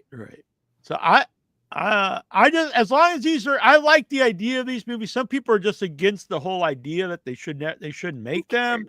I think that's silly. I just want them to be good. That's what was my problem with the Winnie the Pooh one. It was just rotten, but I like the idea of it. I've heard everyone say the second one's really good. Not everyone, but I've Really? heard many people say that the second one. Enough people. Yeah. So I do need to see it. Yeah, these people. I bet it's the same people. I really want to see the Popeye movie. I think the Popeye one. Oh looks my like God. legit good. I didn't look into detail. I saw it and I reposted it on the group. Oh, I watched the trailer. I was Same. like, I didn't see the trailer I'm all yet. about this. Yeah. Yeah, Pretty it looks awesome. nuts. Nuts. I'm all about it. Mm-hmm. You Maybe know we what could else? have those people around. Yeah, we'll have to look at if the Popeye folks are out there or any of these people. Yeah, absolutely. Reach out to us. Mm-hmm. I thought I saved. Oh yeah, look at this. The new Evil Dead pinball. It's crazy that they're making all these like wild pinballs. Well, now barcades are really taking off. Mm-hmm. So, and I know that when we were kids, they were really expensive. I can't imagine what it costs to get a new pinball machine now. Oh yeah, they're thousands. But like I know, my co-host on the wrestling show, he has like 10 of them. So. But he has old ones that he's rebuilt, doesn't he? Yeah, I think he bought a newer one though too. Oh. I think they're a few thousand. I think. Yeah, that's pretty sick. Yeah, and I can only imagine that it's one of the ones that there's so much shit. I think probably all of them now are like that. Yeah, and if you get that app, we mentioned this Troy and I on the show. I forget the name of it, but you get the app. You just like put the QR code over it, and your name will come on the machine, and it'll keep track of like your progression and like and like if you do something you never did before, you'll get like a new like badge and all that stuff. It's pretty cool. It's amazing, and it's cool for you like us. So it'll be me, Troy, and Leatherface, who's Brian in Arbor Day. He's Travis in Arbor Day, and the real name's Brian. And it's fun because then all our names are up on the screen while you're playing. It says mine's Nasty Neal. And I don't know if it's Terrible Troy or not, but I hope to go someday. Yeah, you'd have a great time. Boys only club. They have a lot of they have a lot of arcade games too. Like they have the Teenage Mutant Ninja Turtle. They have the X-Men one.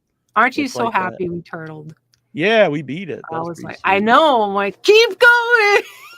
They have air hockey. Corners. They have a Here's more 4-way air corners. hockey, Keep which I'd never going. seen before. It's Which like one?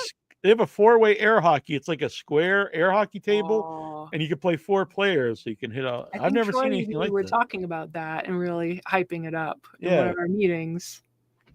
Yeah. But yeah, It's it's gotta be cool. the weekend though. Yeah, we'll have to go, and then the and then we go to the food truck afterwards. Like the oldest food truck in the Yeah, world. it was thing. like it's around before cars were around, so I'm not sure what it was before, because it was around since 1800s. Well, I guess it's like a train car. So Yeah, it's just great. It's good burgers. What else we going on in the world of horror? So this is really interesting. The Ooh. haunted season. Cool. It's a new.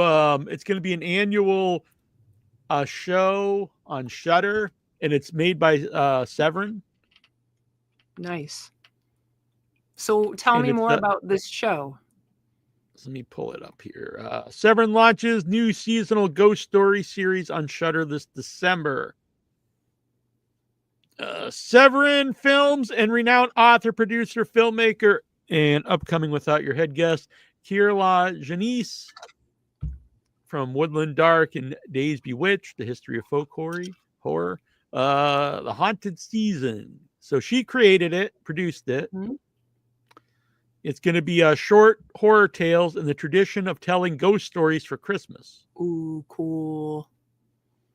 Amazing. Future episodes will be announced each year as the holiday season approaches. The first of these original commission productions comes from director Sean Hogan, director of The Devil's Business, and author of England's Screaming and its sequel Twilight's Last Screaming, called To Fire You Come at Last. Very, very cool. Too. I think the Christmas scary stories is how Frankenstein came about. Oh yeah, it was written in one night, I think, which is insane. It was like oh yeah, because they made that movie when they're all sitting around talking. Yeah, I was well. It's in the foreword of the Frankenstein book I have. It's like Oscar Wilde and other known people, whoever her husband was, and that was something you did. I guess here's your turn. Yeah, you come up with a story, which is pretty fucking cool. Yeah, they made a fictionalized version of that. It was I think it's Gothic, about that night when they write it. In 17th century England, near a rural village where unquiet spirits gather, a grieving squire hires 3 local men to help carry his son's coffin to a graveyard across the countryside. But as darkness descends upon their journey, disturbing secrets will be revealed.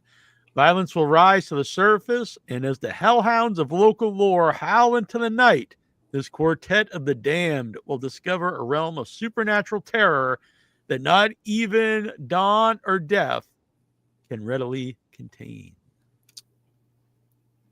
Wow. And we were sent the short film, so cool. Yeah, I would love to see it. And offered to interview with other directors. Excellent. People, but we'll try to work all this stuff. Yeah. There are a lot of people. You got to triage these people. Yeah. I tried this idea of triage once upon a time on that spreadsheet. To have but I was thinking the people. That's what I was saying too. If we got like a day on a weekend, whatever, and we'll block off like a couple hours, we could just do it live. You know what I'm saying? Yeah. Like anyway. us figuring out. I think that makes a lot of sense. Yeah, that'd be fun. Yes. So we'll figure it out. And I'll put it into one of my beloved spreadsheets. Yeah, I'll start but we'll talk about some of the stuff out there. But, yes. So don't worry about it, guys. We'll figure it out. Yeah, but it looks wild. I like that kind of stuff. Anything else that you could squeeze in so that I have 5-minute break between the people and us? Well, yeah, and so this will actually set up something I'm about to talk about, because coming up the next 2 Saturday, not this Saturday, but next Saturday and the Saturday after, we did one last weekend. and that is Saturday Night Frights are coming back, and that is it's a feature film, some trailers, feature film, and then a live Q&A with the cast and crew, whoever's around. We did one last week, was really cool at Trash Arts, and so next weekend will be Slasher Days of Summer. And you play the movie. Yeah, it'll be a free screening of the whole movie, feature film, and then after, so that'll be Slasher Days of Summer, which just premiered at Amazing Fantasy Fest. So that'll be fun, and then the week after that will be Klaus, the Devil's Primate. I remember you showing, which is friggin' crazy. I love it. So. So that'll be fun. So I'll show them in a minute. Seeing if there's anything else here I could bring up before we take a quick break. Oh, this was cool. Thanksgiving 2 is going to be filming early next year.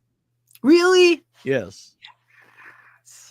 Movie's awesome. Yeah, I love it. Thanksgiving is great. I don't know who could not like that movie. Robin out there, a friend of mine, Robin. She's not a fan. I was like, that's the only movie by Eli Roth she doesn't like. I was like, I think it's by far his best movie.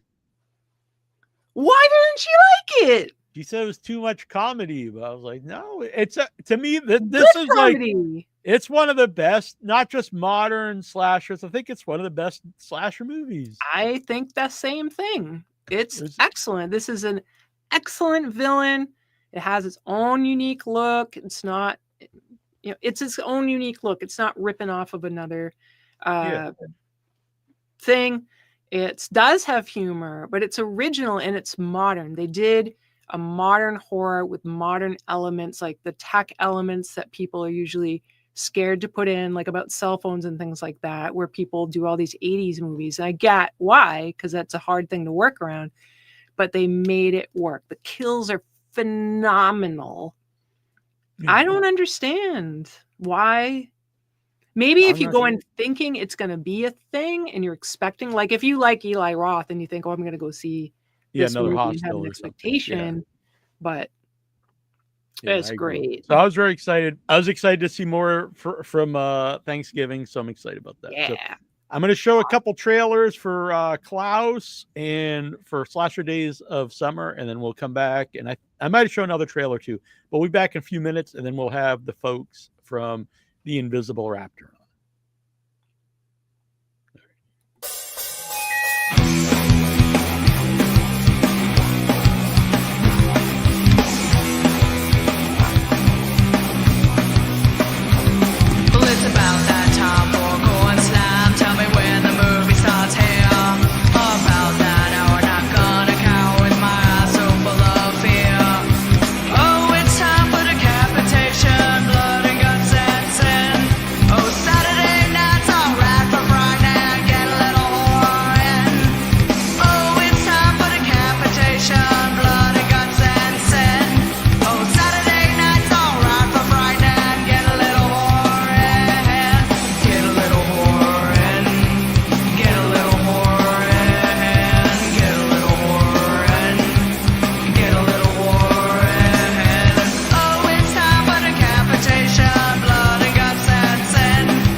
Society, feeling like an outcast, or just plain down in the dumps?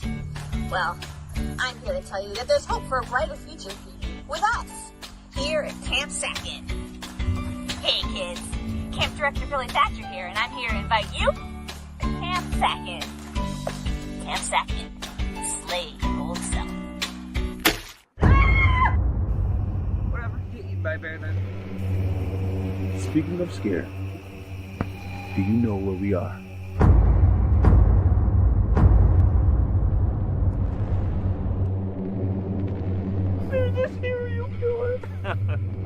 I'm here to help you, ladies. This isn't funny anymore. This isn't just some cheap, scary movie. Jesus Christ. The cursed soul of the Nowhere Killer is still with us today.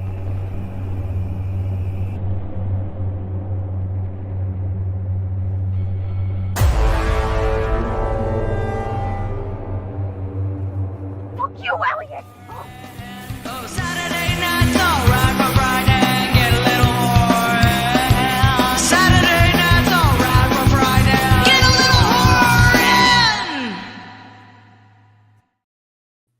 Hey, all right. So I think we're gonna have the folks here from Invisible Raptor on momentarily. I see one of them here.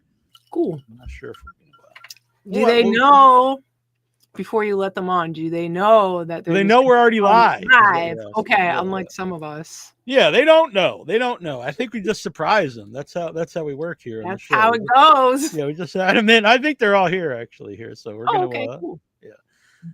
I think 2 of them are here anyway. Okay. All right. Oh, good.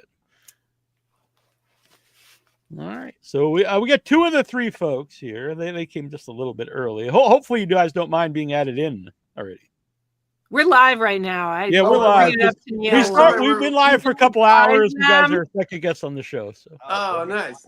Yeah. Can you hear us? Can you hear us good? Yeah. And hopefully the Invisible Raptor logo is not covering you up. Oh, yeah. No, I could do this. I can sort of like. I can move it. Can be like, hey, yeah. That guy leans a lot. Let's see. I could do this. I could work with it. All right. Well, we can move I him. can We'll move him over here. We'll move Hey, Mike no, over you there. got it. Yeah. How you guys doing? Good, hey, thanks. happy to have you here. Yeah. Thank you. Happy to be here. Nuts. We got the double mics. We got writer Mike Hermosa. Or director Mike Hermosa, writer Mike. Director Cates. Mike Hermosa. Star Mike Kate. 2 mics are very confusing for Neal. Yeah.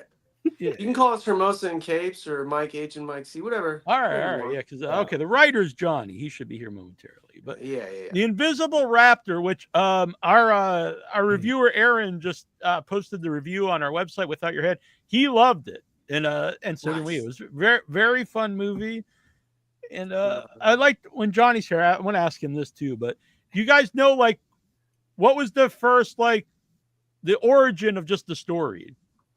Did someone just, like, if we have like a cool monster, we'll make him invisible, and Yeah. That's we don't necessarily have basically, to how it build the happened. giant monster then. Yeah, it was a 3 a.m. Thought that came to me while I was sleeping in the dark, and I saw the movie. I just watched it, and I'm like, oh god, the guys are gonna love this. A creature feature with absolutely no creature. So we can make a movie as us guys who don't have any money. We don't have to spend any money on special effects. And if we're gonna do it, we might as well go straight to Jurassic Park and make some invisible dinosaurs that no one's gonna see. So that was the impetus, and then. These guys, I've been writing with Johnny for almost 20 years, and Mike Hermosa, him and I have been wanting to work together for a long time. He called me the morning of the night that whole movie played in my head. Called Johnny, we got on, wrote the script, and now we're here. Wow. Yeah. I would always check in with Mike Hi. every 3 months and be like, Mike, what are you up to? Are you working? And I just called him like, man, I really want to work with you on something. I want to pitch you an idea. And he's like, before you do, let me pitch you this idea I just had. And he told me the whole story as if he just had it all ready in his head. I'm like, all right, that's it. That's the one. I don't even remember. Divine inspiration. Yeah. Some Crazy people art. get some filmmakers get Interstellar. I get Invisible Dinosaurs, but I think they're equal. Yeah. they're equal. Yeah. Yeah, they're well, we're equal happy playing you field. had Invisible Dinosaurs because it was incredibly fun, Yes. ridiculous, and amazing. I mean, I cannot imagine. It would be a very rare without your head person that would watch this and be like, That's cool. Well, I do think it's a I movie like probably that. doesn't get that reaction. It probably either someone that really loves a silly fun movie, or they might hate it. But I don't think it's anyone who's just like, that's whatever. Yeah. There's no in-betweeners clicking that title going, maybe, I don't know, you know. Yeah. You're either in or you're out. So yeah. And, Johnny here, Johnny Wickham, author. Hi. The co-writers. Yeah. Good to see you here. So you guys are all friends, I assume, then, unless you just called up strangers at 3 a.m. and you were like, I had this idea. Yeah, we actually all live together. We're in different rooms right now. Yeah, we all live together. We have to. That's how independent film works. We have a tri-bunk bed. Yeah.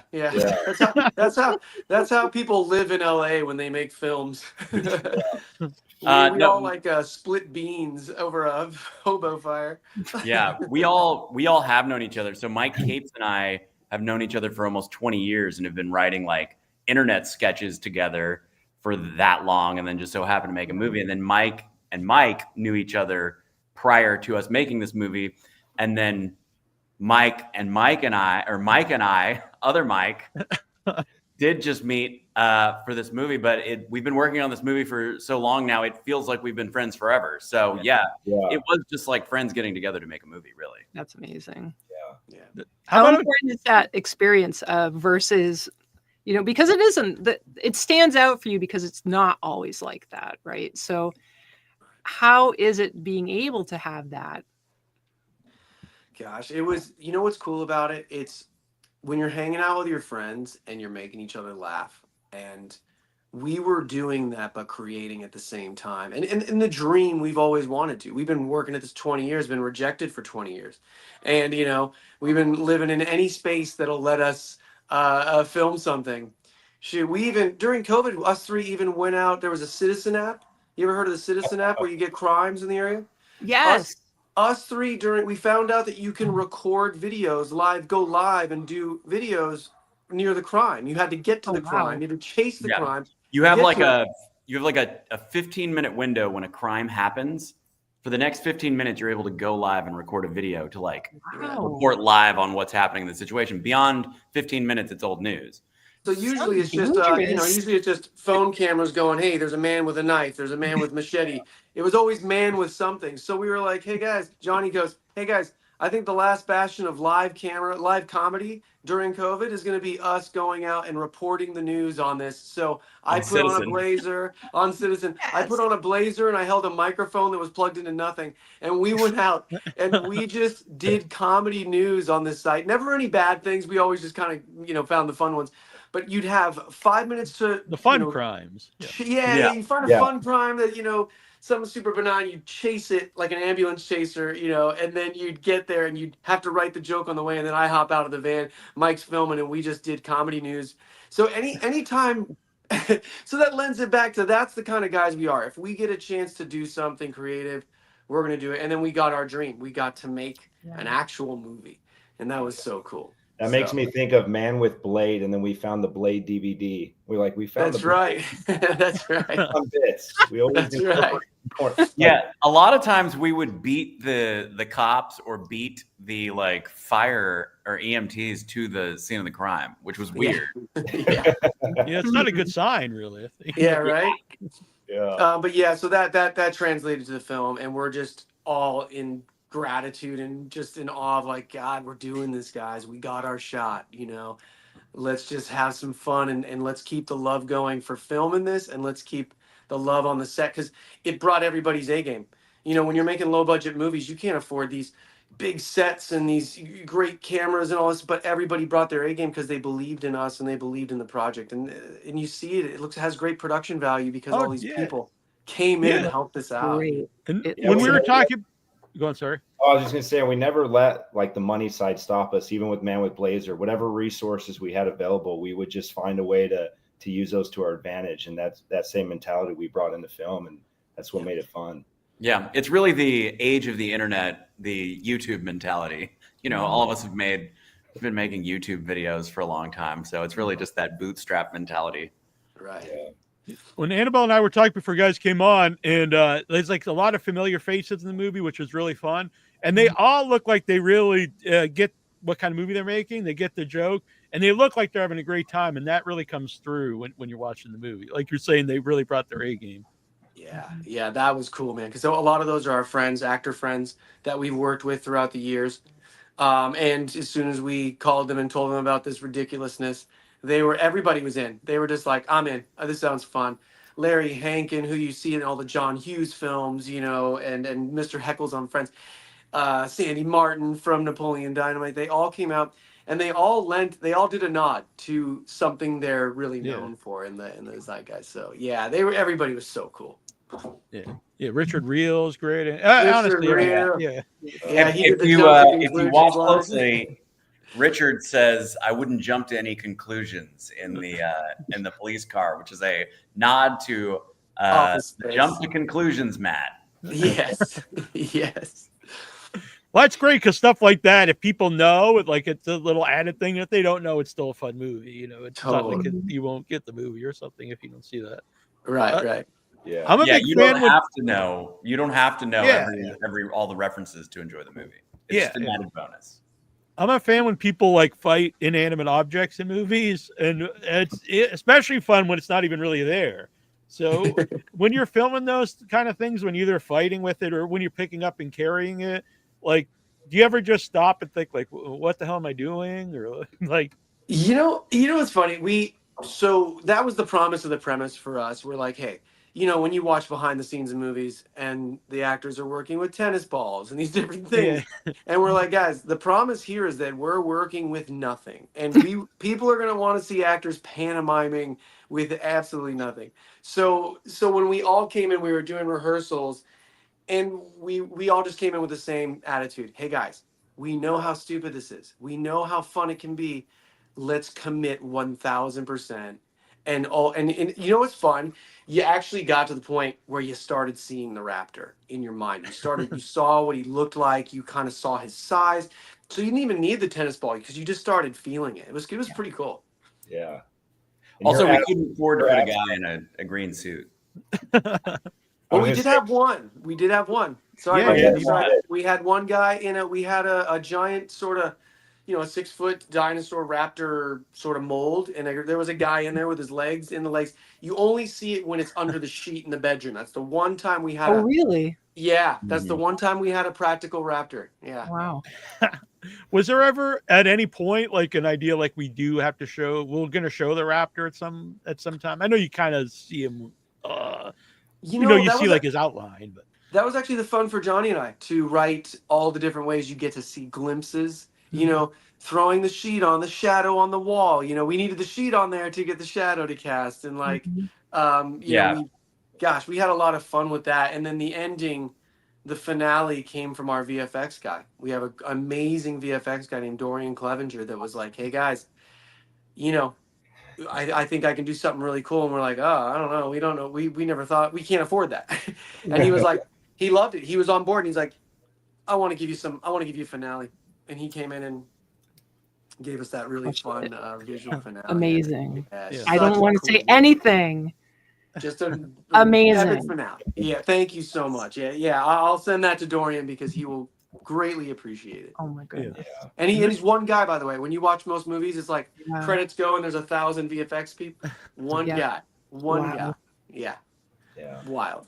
I always find it funny in the Jurassic Park movies when as they go on, we made this one the biggest ever and smarter. And I always think, why would they even do this for? They already know just the regular ones are have killed half the world or something. So let's make it even smarter. So I like the idea that the idea is why would you even make this invisible? Make it even harder to find. Yeah, and also it's very not? Intelligent. It's super intelligent, which I think is very funny.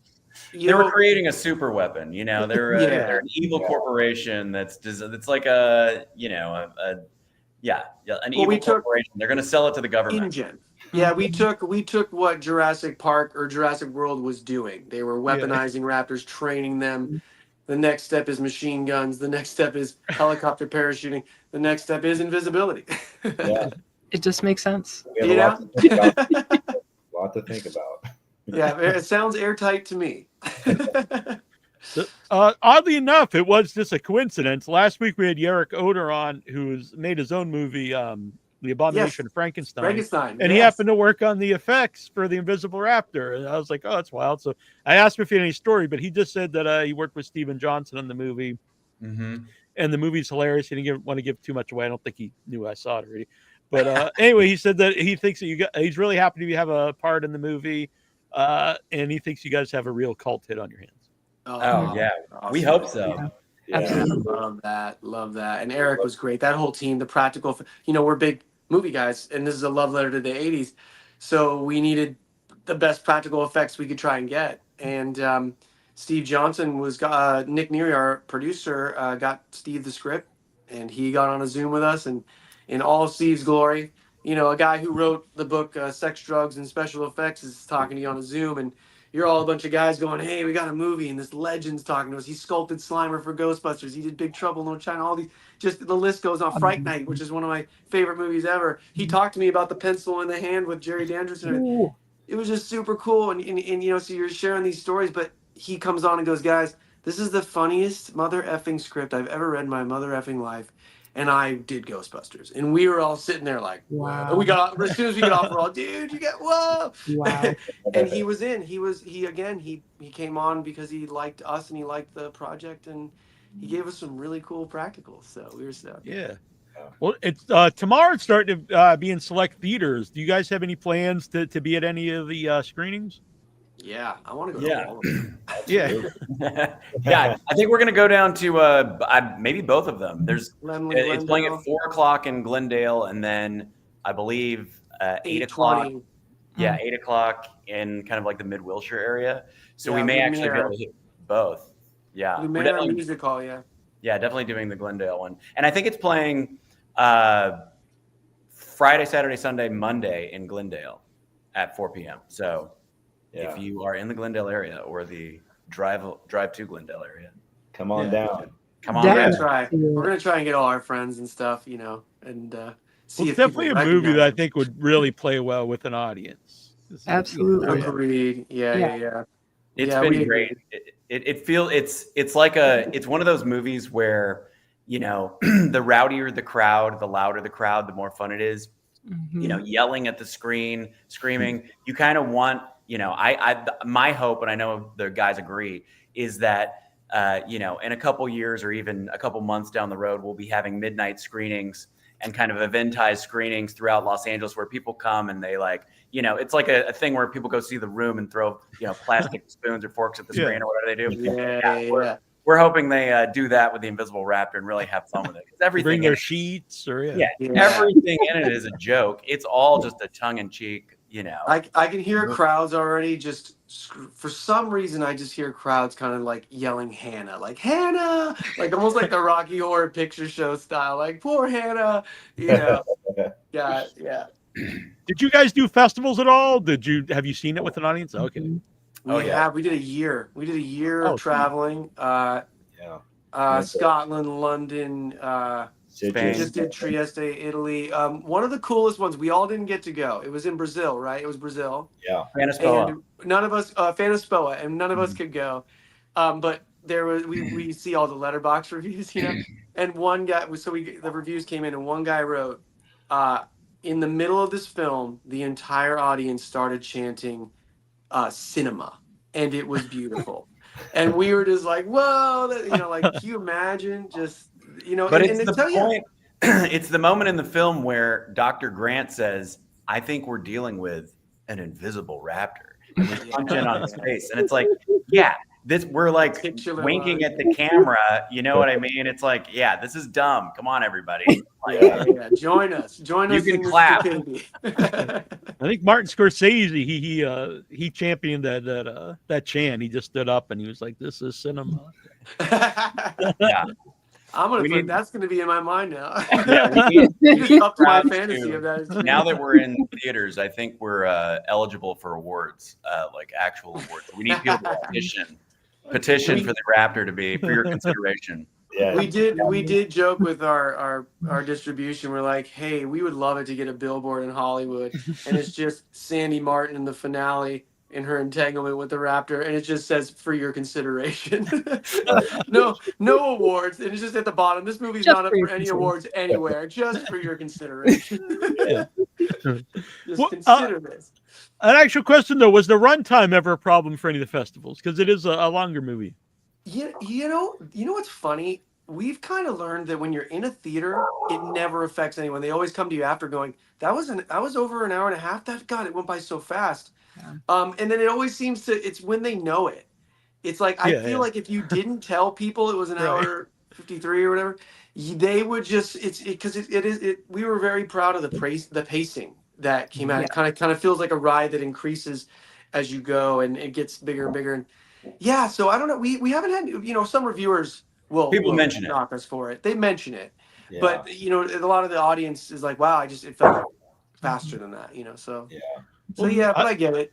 I didn't have a problem. I just I know people always talk about the runtime, but then I don't know, like Terrifier, Terrifier 2 is like over 2 hours, and it did huge for that budget of movie. So I don't think it's really that big of a deal with people, even if they talk about it on social media.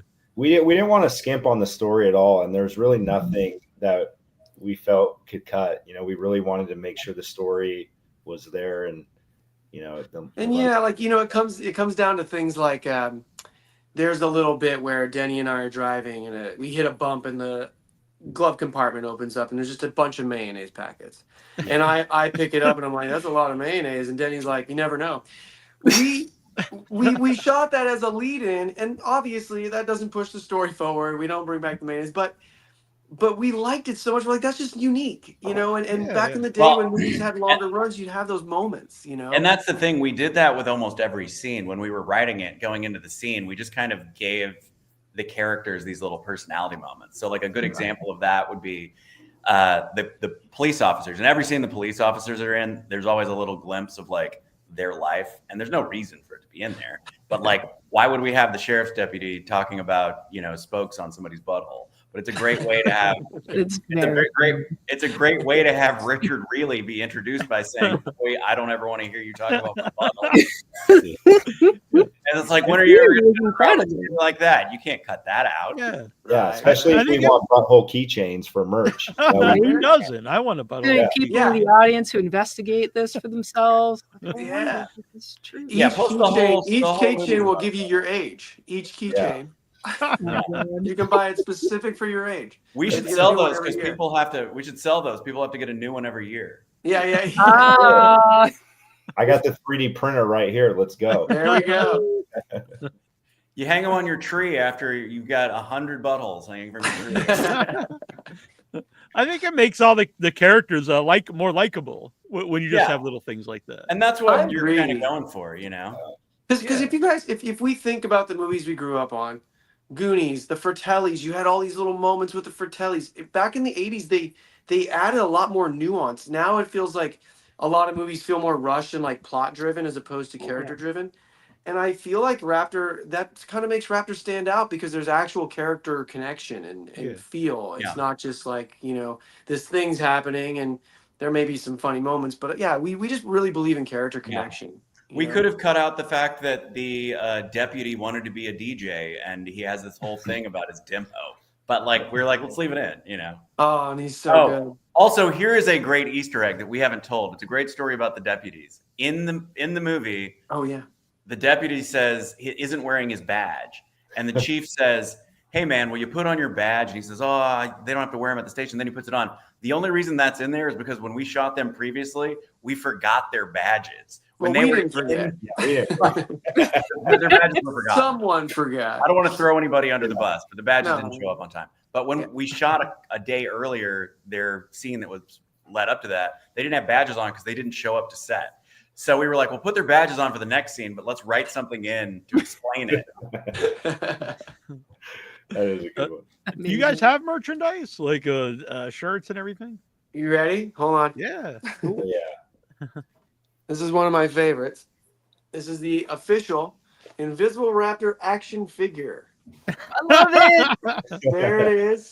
Oh, that's amazing. the hat. So there we go. And let me show you the back while we got this screen. I missed your hat. I'm sorry. Yeah. Blow it up again, Neal. Oh, pull it up. We're going to show you the back because it shows you how to play with it. So right here, shows you how to play with it. And my favorite joke is this one: collect them all. That is Yeah, absolutely dude. amazing. Yeah. Isn't that cool?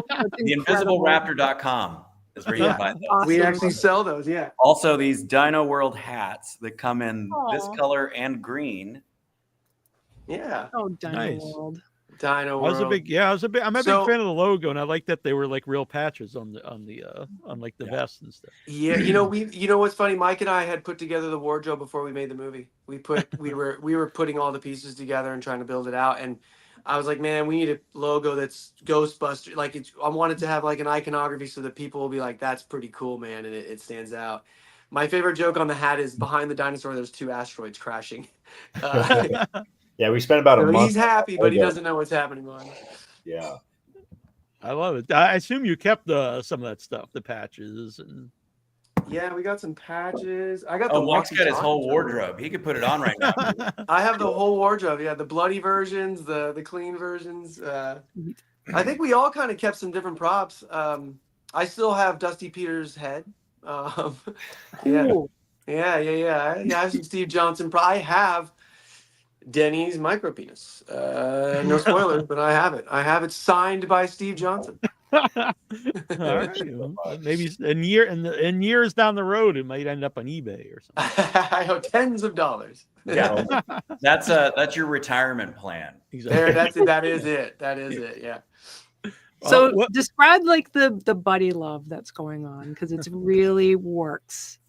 So Thank you. Yeah. care Oh about my that. goodness. Thank you. Yeah. So as far as the character connection, first off, when we cast David Shackelford as Denny, man, that guy is just not just a brilliant actor. He's such a sweetheart. If you met him, you feel like you're best friends with him immediately.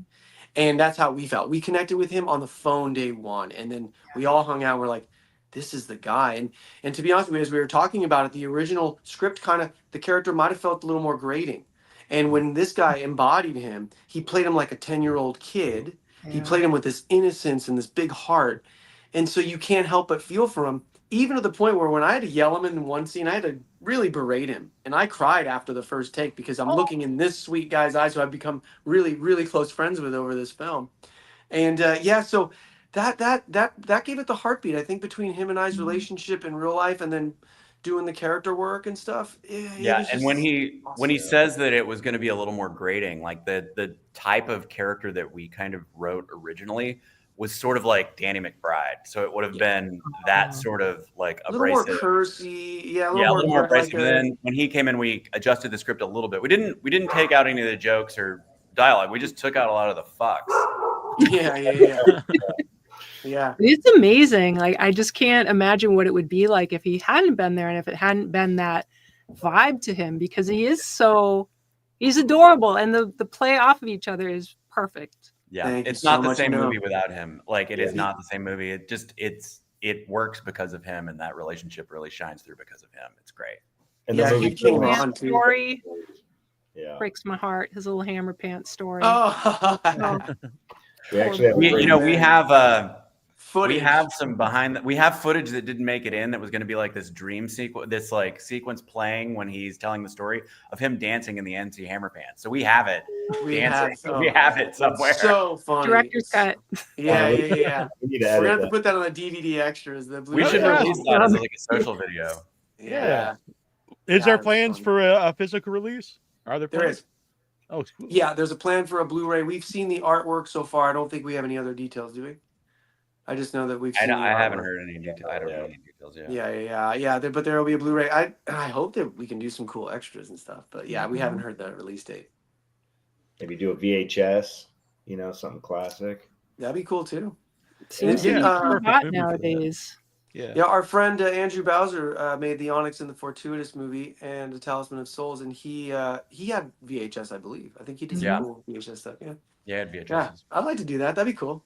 Yeah. Yeah, I don't have a working VCR, but I have VHS of some different recent movies because they look cool. Yeah, they look cool. Yeah, they're great to have on shelves. Yeah, I miss I mine. can't see it here because I've cropped out, but yeah, I have some behind me. So yeah, it's good. Opening tomorrow at select theaters. Where would people go to see where it's playing? I know you guys mentioned some in California, but it's playing some other places too. Yeah, It is our website. Sorry. Go ahead, Mike. Yeah, on our website, invisibleraptor.com, we have a whole schedule. I know it's playing in Atlanta, Canada. It's kind of all over the U.S. and Minnesota. Yeah, I think Texas. Austin. Oh, Dallas. No, I didn't see I any don't of it. think so. Yeah, Unfortunately, not in Boston. Unless they sell out and then they start expanding, that'd be cool. that would be nice. That'd be cool. Contact your local theater. Yeah, We've got a couple. That actually worked. That actually worked. A couple of friends reached out one was Cinemagic in I want to say that's in Portland, and then another one was in Grants Pass, Oregon, and they Oxford, both reached out to Mississippi. their Oxford, Mississippi. They reached out to their local theaters and they booked us. Wow. So the grassroots stuff really does work for indie films, and it's that's pretty cool. Yeah. A lot more indie films are getting a theatrical release now, because I think besides like the giant movies, like people go and see these lower these weird indie horror movies, and I don't even know if Visible Raptor is a horror movie, but it's in that realm. It's horror comedy. Horror comedy. Yeah, we got a monster. We have a monster. Exactly. Invisible Your monster. nude scene with strategic bubbles as well. I thought that was pretty. The strategic bubbles in the shower scene. Yes. Oh yeah. I think I did a lot of that personally. It's funny. Not in a weird way. Because we were so skeleton crew that day, I was the one who had to throw the bubbles and stuff on. And I was the one who was the Raptor that day. I was the Raptor head behind the curtain. Yeah, with like a plastic bin or something. Plastic refrigerator shelf wrapped up with some kind of plastic wrap, saran wrap. Yeah, that was when it was getting real scrappy near the end. We gotta finish this movie. Let's get scrappy, boys. How did Sean Astin get involved? He's very fun in the movie. I always keep saying that. No. We had a casting director. We were looking for a cameo. We were, and we were connecting the Spielberg universe, and then we got a casting director on who got it to Sean, and then he responded to the material. And man, guys, how cool was that? And I say cameo, but he's clearly having a good time there. I think he really is good in there. Yeah. These guys can attest to that. He was just awesome. Yeah, I think he would have done it. I think he would have done it a second day too. He would have come out a second day if we asked him. And he's the one who pitched us coming back. So I don't want to spoil anything, but he pitched that idea, and he let us change his character name from Bernie, which it originally was in the script, to Willie. And if you put the math together on what his fate is when you watch the movie, that's another deep Goonies knot. He also has the Mikey Walsh inhaler for us. And then another really cool one is that he's playing sort of our Dennis Nedry from Jurassic Park. He's sort of dressed in the Nedry attire. There's a meme that's gone out a lot where it's that in Jurassic Park, Dennis Nedry dresses as 3 different Goonies throughout the movie. Really? And he's wearing the members only jacket that Mouth wears. He's wearing the Chunks Hawaiian shirt, and then he's wearing the yellow raincoat that Mikey wears. Cool. Yeah. I love it. Yeah. So, well, we see more Invisible Raptor. Sequel. Guys, what do you think? We'd love to. Yeah. I hope so. Yeah. Gosh, we hope so. Honestly, we got some plans. We want to do the alien trajectory, go from Raptor to Raptors. Yeah. And then we'll send that sucker to space, right? Excellent. Well, they always number 4. Gotta go to space by 4, right? Yeah. All right. Well, I thought it was we both had a great time watching it, and I do recommend people go to see it in the theater. I think it's the best way to watch any movie, but I imagine watching with a bunch of people, it's going to be a good time. Yeah. Totally. It's awesome to hear how much how you are as friends and how much you put into that. And I mean, it shines. And I'm honestly legitimate. I'm happy for you guys. It's just a great project and so much fun, and thank you. It's exciting. It's a lot. Well, we made it. I mean, we made it every step of the way for movie nerds and horror comedy nerds and people that were like us that we're gonna enjoy the dumb crap we enjoy. So we got to put everything we wanted into the script, and then we got to make that script. So it's like it's just a bunch of dorks making a thing and then getting to enjoy it. Yeah, our reviewer, he said this is his favorite genre of movie is the Invisible Raptor. Yes. We got a new genre. Exactly. But yeah, it was great, and I hope people go see it. And it was cool to talk to all three of you, and look forward to more stuff. Yeah, thanks so much for being here with us. It's been Thank great. you for being here with us. That was awesome. Thank you for having us. This is awesome. Yeah, anytime. Yeah, nice I'm gonna to go meet check out. Do you still have the videos up where you guys were doing the news? Oh my Lord, that'd be incredible. That you were doing during COVID, like when you went out and filmed Man I think with they're Blazer. Still, yeah, look Man up with at Blazer. Man with Blazer. I think those are still up. Yeah, on Instagram. It's on Instagram. It's on Instagram. Oh, okay, yeah, Instagram. yeah. All right. You'll see how long it lasted.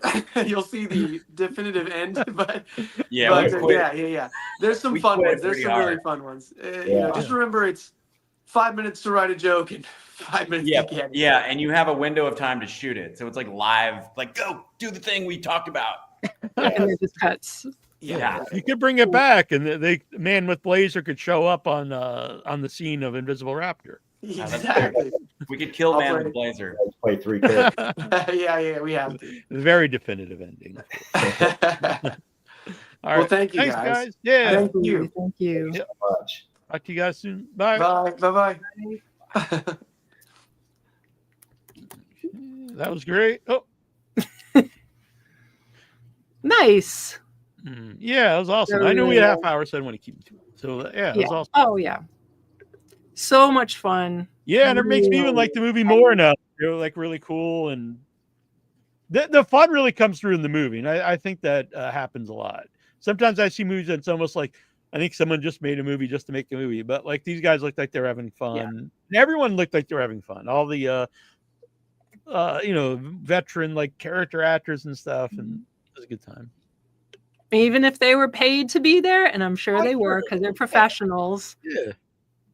Yeah, it makes a difference. Yeah. To have a I good forgot time. I had this on, but I guess it was a fine interview to be wearing. They're probably like, "What the hell is wrong?" Yeah. Oh, that really was great. I'm glad that worked out.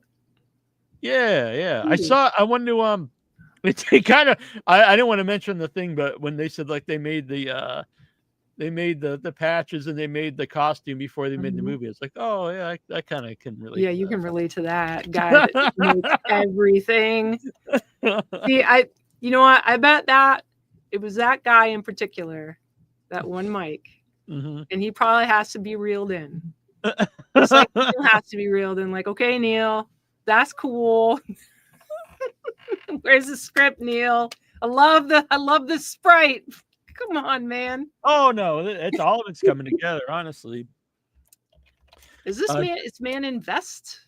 Man in Blazer. Man in Blazer. I'm like, Man in Vest is gonna be hard to find. I gotta just get this up here so I know. Man in Blazer.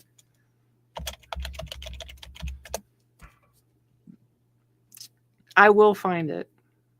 Not in this moment, but I've got the tab open for future view. The girl that made this, that crocheted this, she was making me a Sasquatch one too for my Bigfoot sweater that I sold it because it's way too big, but she never finished it. Because she hates you. Maybe. No, what happened to her? Where'd she go? I don't know. She was disappeared. I've heard from her for years. So I don't know. Oh wow. Well, I hope she's okay. Yeah. But yeah, she made me this. The Krampus sweater I gave to my mom. Mm-hmm. I don't think she wanted the Bigfoot one, so I sold it. Mm-hmm. So those were lovely people. Yes. Very good times. I had a recognizing. Severin. So, it's cool. Originally, we are going to have all the haunts be ours tonight, and very nice of her to work it out. So we're going to have that probably next week. She'll be on, and so we'll have more a chance to watch some more stuff. I haven't got a chance to watch all of it because there's so much stuff on. That's not a knock. It's just loaded with stuff. Mm-hmm. And they hooked Annabelle up with a bunch of the movies. So That's exciting. I'm really Yeah. looking forward to that because Some of the specials like- are freaking great. Yeah. I love folklore. Apparently, on my Spotify list, I had like my month of horror was specifically folklore. Oh wow. I don't know how they figure this out. I don't know Yeah. what their algorithm is to be so specific to say it's folklore things. Speaking of, do you use Spotify? I You have. do, don't you? Did you get your year in review? I actually went to do it. And it said like basically I didn't have enough stuff. What? I don't really use it to listen to music. What do you use it for? I don't really use it at all, honestly. Now I think about it. No, I'm honestly when I'm walking, I almost always listen to audiobooks. Wow. On Audible or on Libby. Well, I listen to music, and I was listen in to the music top sometimes at home, but 6%. usually it's like on YouTube. I'll set up like a playlist or something. I was in the top 6% of people. Oh, really? Top 6. It's nuts to me. I know I'm not the only person out there who uses Spotify. So I feel very proud of myself for having so much music in my life. But I'm very sad for others who do not have as much music. Faye's always sending me music that she wants me to listen to. Yeah, do you listen to it? Yeah, The Residents. That's one of her favorites. Oh yeah, I know The Residents. Mazzy something. Mazzy Star. Mazzy Star. Yeah, she Yep. just sent me a bunch of that. I would think you would love Mazzy Star as a person. I actually like that. Yeah. Pumpkins. Yeah, that's the same of that time. Yeah. Yeah, it was a lot of stuff that I never heard before. I never heard of The Residents before. Yep. But yeah, her page is all Residents yet? filled with Resident stuff. Yeah. Cool. She was commenting, but I think she's on the Facebook, so it was hard to pop it up. Oh. But she was she has pneumonia, so feel better, Faye. Oh no. Yeah, it's not good. In Alaska, it's like -20 there or something. -20. What part is she in? She's in Alaska. She's in a. Yeah, Alaska's big. I know she's in a very small village that there's like only like I think during the winter like you just can't even get in and out of it. Is she native? Yeah, she's indigenous. Oh. Or half indigenous. Her father's indigenous.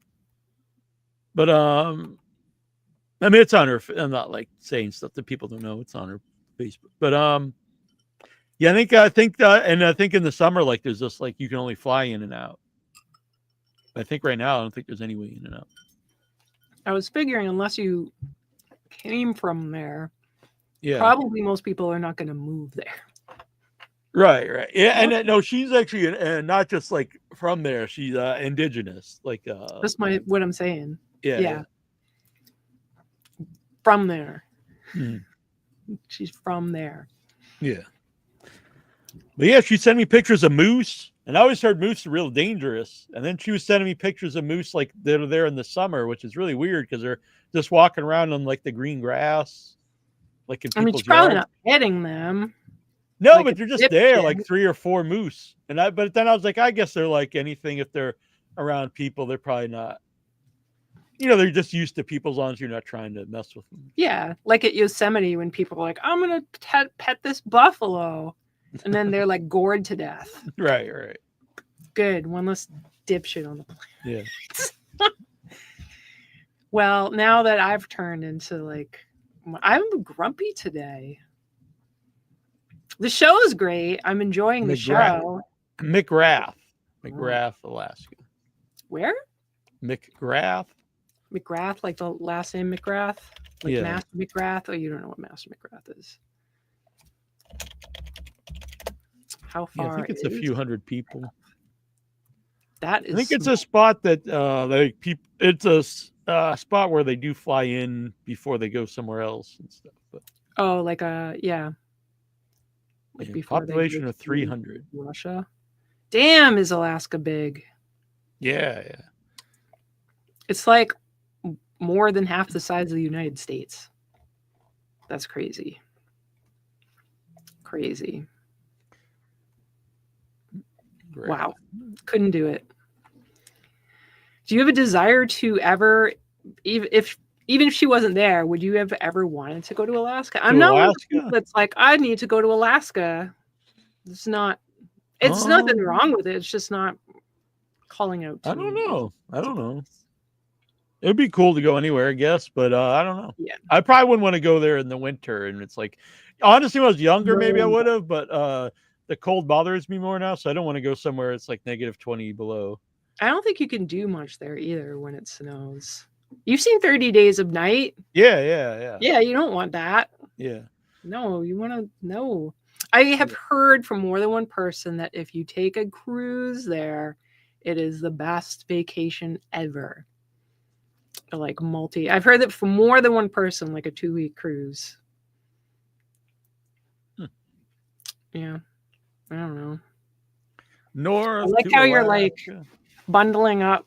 Yeah, I'm thinking cold. We'll just bundle. We'll be bundled buddies. This looks more devilish when I put it down like this. What is it supposed to be? Does it ever look Krampusy? I mean, if I I don't saw know. that on the street, I wouldn't be like, "Damn, you look like Krampus." I'd think, "Wow, that." Well, guy's it would genius." it just kind of fit in with the rest of the because it actually matched the colors. She matched all the colors to the sweater I had. The three color. I kind of look like I'm just a floating face. Yeah, actually, if I kind of squint, yeah. If you squint really hard. Mm-hmm. Yeah. So tons of people want to come on the show, which is very exciting. So we'll work all this out. We might go see some movies this weekend. Yeah, that'll be I cool. really want to see Nosferatu. I hope. Yeah, to that God. doesn't come out. That doesn't come out this weekend, but No, but there's it's in December. Yeah, So. that's in a few weeks. Yeah, I'm dying to see it. I know if some of our friends in LA saw it like an advanced screening a few nights ago. Yeah, did they like it or did they bitch about it? Yeah, no, one guy did not like it. You said what? One of my friends didn't like it at all. Somebody else loved it though. He said it was one of the best movies here. But I think this has been a great year for horror though. There's been some really good horror movies. Yeah. The world is a terrible place. People want to escape it. People don't want to see just some mellow. They want to be out of the world. They want to let's just walk away from anything realistic at all and just sit and tune out for a nice hour and a half, 2 hours. Let's just go away. Yeah. That's how I feel. Big ass bucket of popcorn. I I mean, forgot to that's ask why you I about love forever. if they had any of the Raptor poo left. If they kept any of the Raptor poo. I forgot. That Raptor toy. That's friggin' great. That's genius. Awesome. I love that so much. Yeah. It is genius. Yeah. A friend of ours actually went to the guy's studio who did the effects, so that's pretty cool. Oh yeah. Mm-hmm. Mm-hmm. Anyway, yeah, I'm really looking forward to Nosferatu. A lot the originals, I think one of the greatest horror films ever made. What? My favorite vampire movie. Damn, that's a standout opinion. No, what else am I gonna say? I mean, that's what I think. It's great, but and I think the remake is great. Even though the person in it's not a great guy, but I think the remake's great. And I love Shadow of the Vampire. Shadow of the Vampire is really unique movie. So I like all the versions. So it's I'm really hoping that it doesn't let me down, because sometimes if you're super hyped into something like oh shit. So I'm gonna try to dull down my. And now this is an Eggers film, so bear that in mind. It'll look cool, definitely. Yeah, but just be mindful to not get your hopes up. I actually think that the Nosferatu world kind of fits his filmmaking His vibe. Yeah. So I think it'll be more like the original movie, but I don't know. It's funny because I keep wanting to say this movie, The Lobsterman. That's what I'm tempted to call it, but that's not. The Lighthouse? Yes. Not a fan. I know you're not. Yeah. It looks, improving cool. head shape. Yeah. So we'll see. I don't know if I saw it more than once, but I enjoyed it is something I don't need to see again, but I thought it was a unique cinematic experience.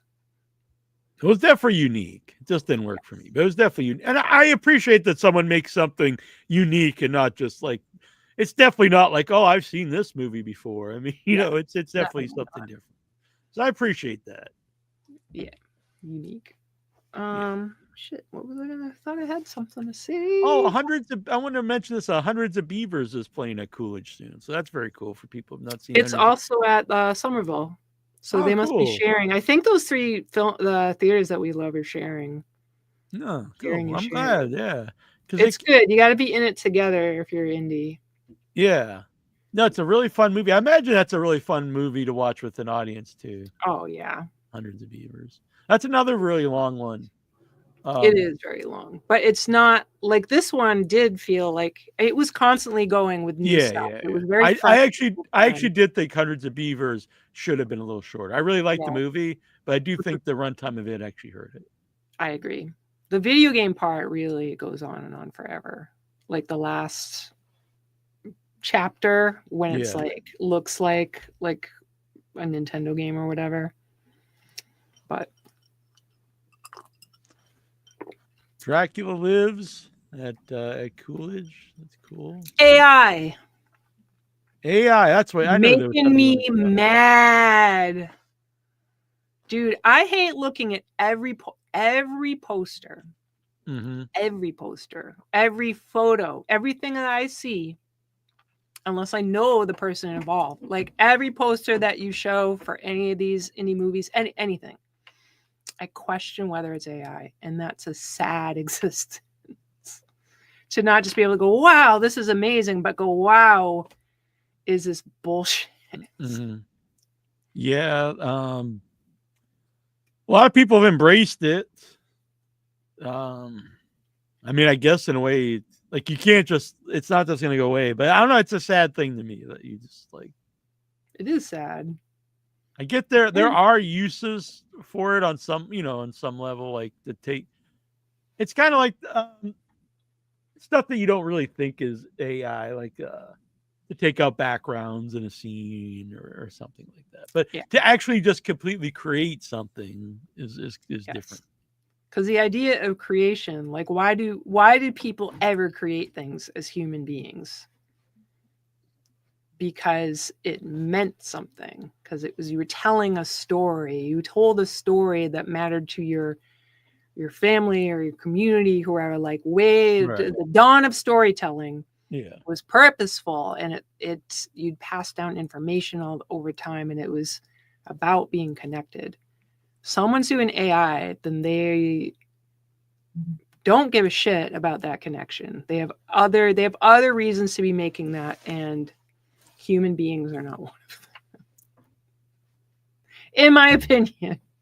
And it was I saw a guy, he posts every once in a while Without Your Head, like really does really great sketch, of horror characters, like, and he had to start posting like pictures of him drawing, because he said people were accusing of him being AI, or that he traced it. He said people used to say he traced stuff, which he didn't, and now like they're saying that it's AI and it's not.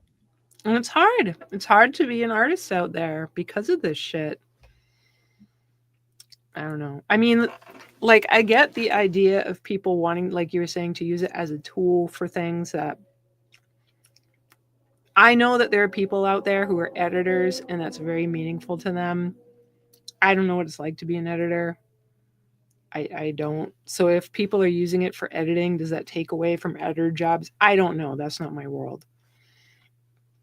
But to me, it feels very different to like do editing, like you were saying, taking the background out of something. Yeah, someone still would need to know, I guess technically you could get so advanced that you could just tell it to, but still, I think that's more like, instead of someone physically going in there and erasing like the, like if something's on wires and like frame by frame taking those out, they could, use the AI to like take them out much quicker.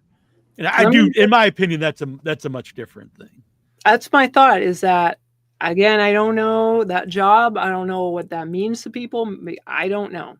That's not a job I would do to be able to relate to. But at me, myself, as the creator that I am, that's not like editing something out isn't, you're not connecting with other human beings by taking strings out of a picture, you know? Right. It's not, you're helping, Yeah. but it's I mean, not. I've used it story to level. try to take background noise out of some audio, and I've had some success with it, and sometimes it changes the voice. It's kind of odd, but it's again to use it to just like to create like you said, a poster or something like that. It's just, scripts. a That scripts, a punches me movie, in a the whole soul. movie or something.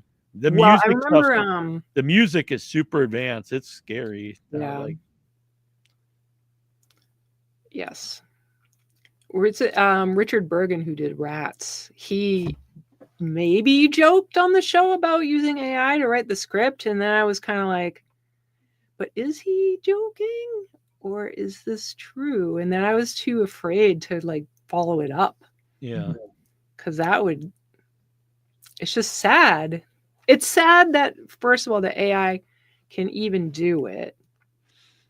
It's sad that people, I mean, you can't blame people for falling for it, because it's designed to do that. But the saddest part in my mind is people who are creators who support it. I think that's so disrespectful to creators that need to make money. Like, that's how they survive, not just as a person who's trying to make a human connection, but there are people who have legitimately they've honed skills throughout their lifetime to be able to make something.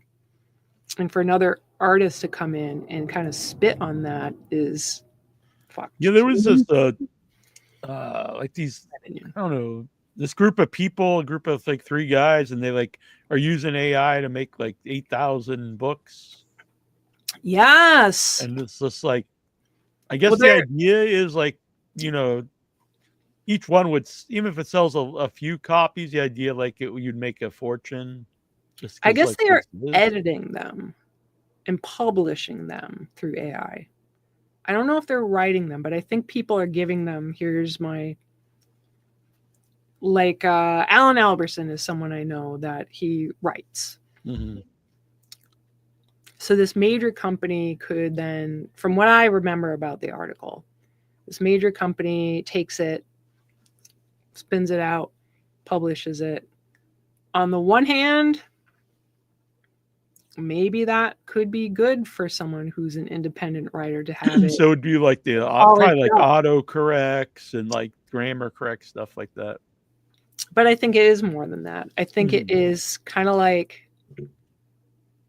you're tweaking it in a way that is interrupting that human spark. Like, you're taking something, and it's not like if we were to edit something and you have to be like, well, I want this edited out.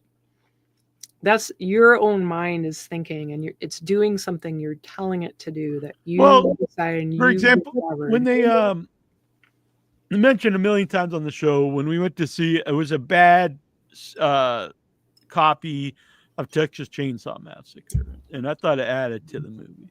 And then we saw the restored version, and I thought it looked way worse. Now, I think it looks worse than if you just had a clear copy of the original movie, because they actually brighten stuff up more than was intended.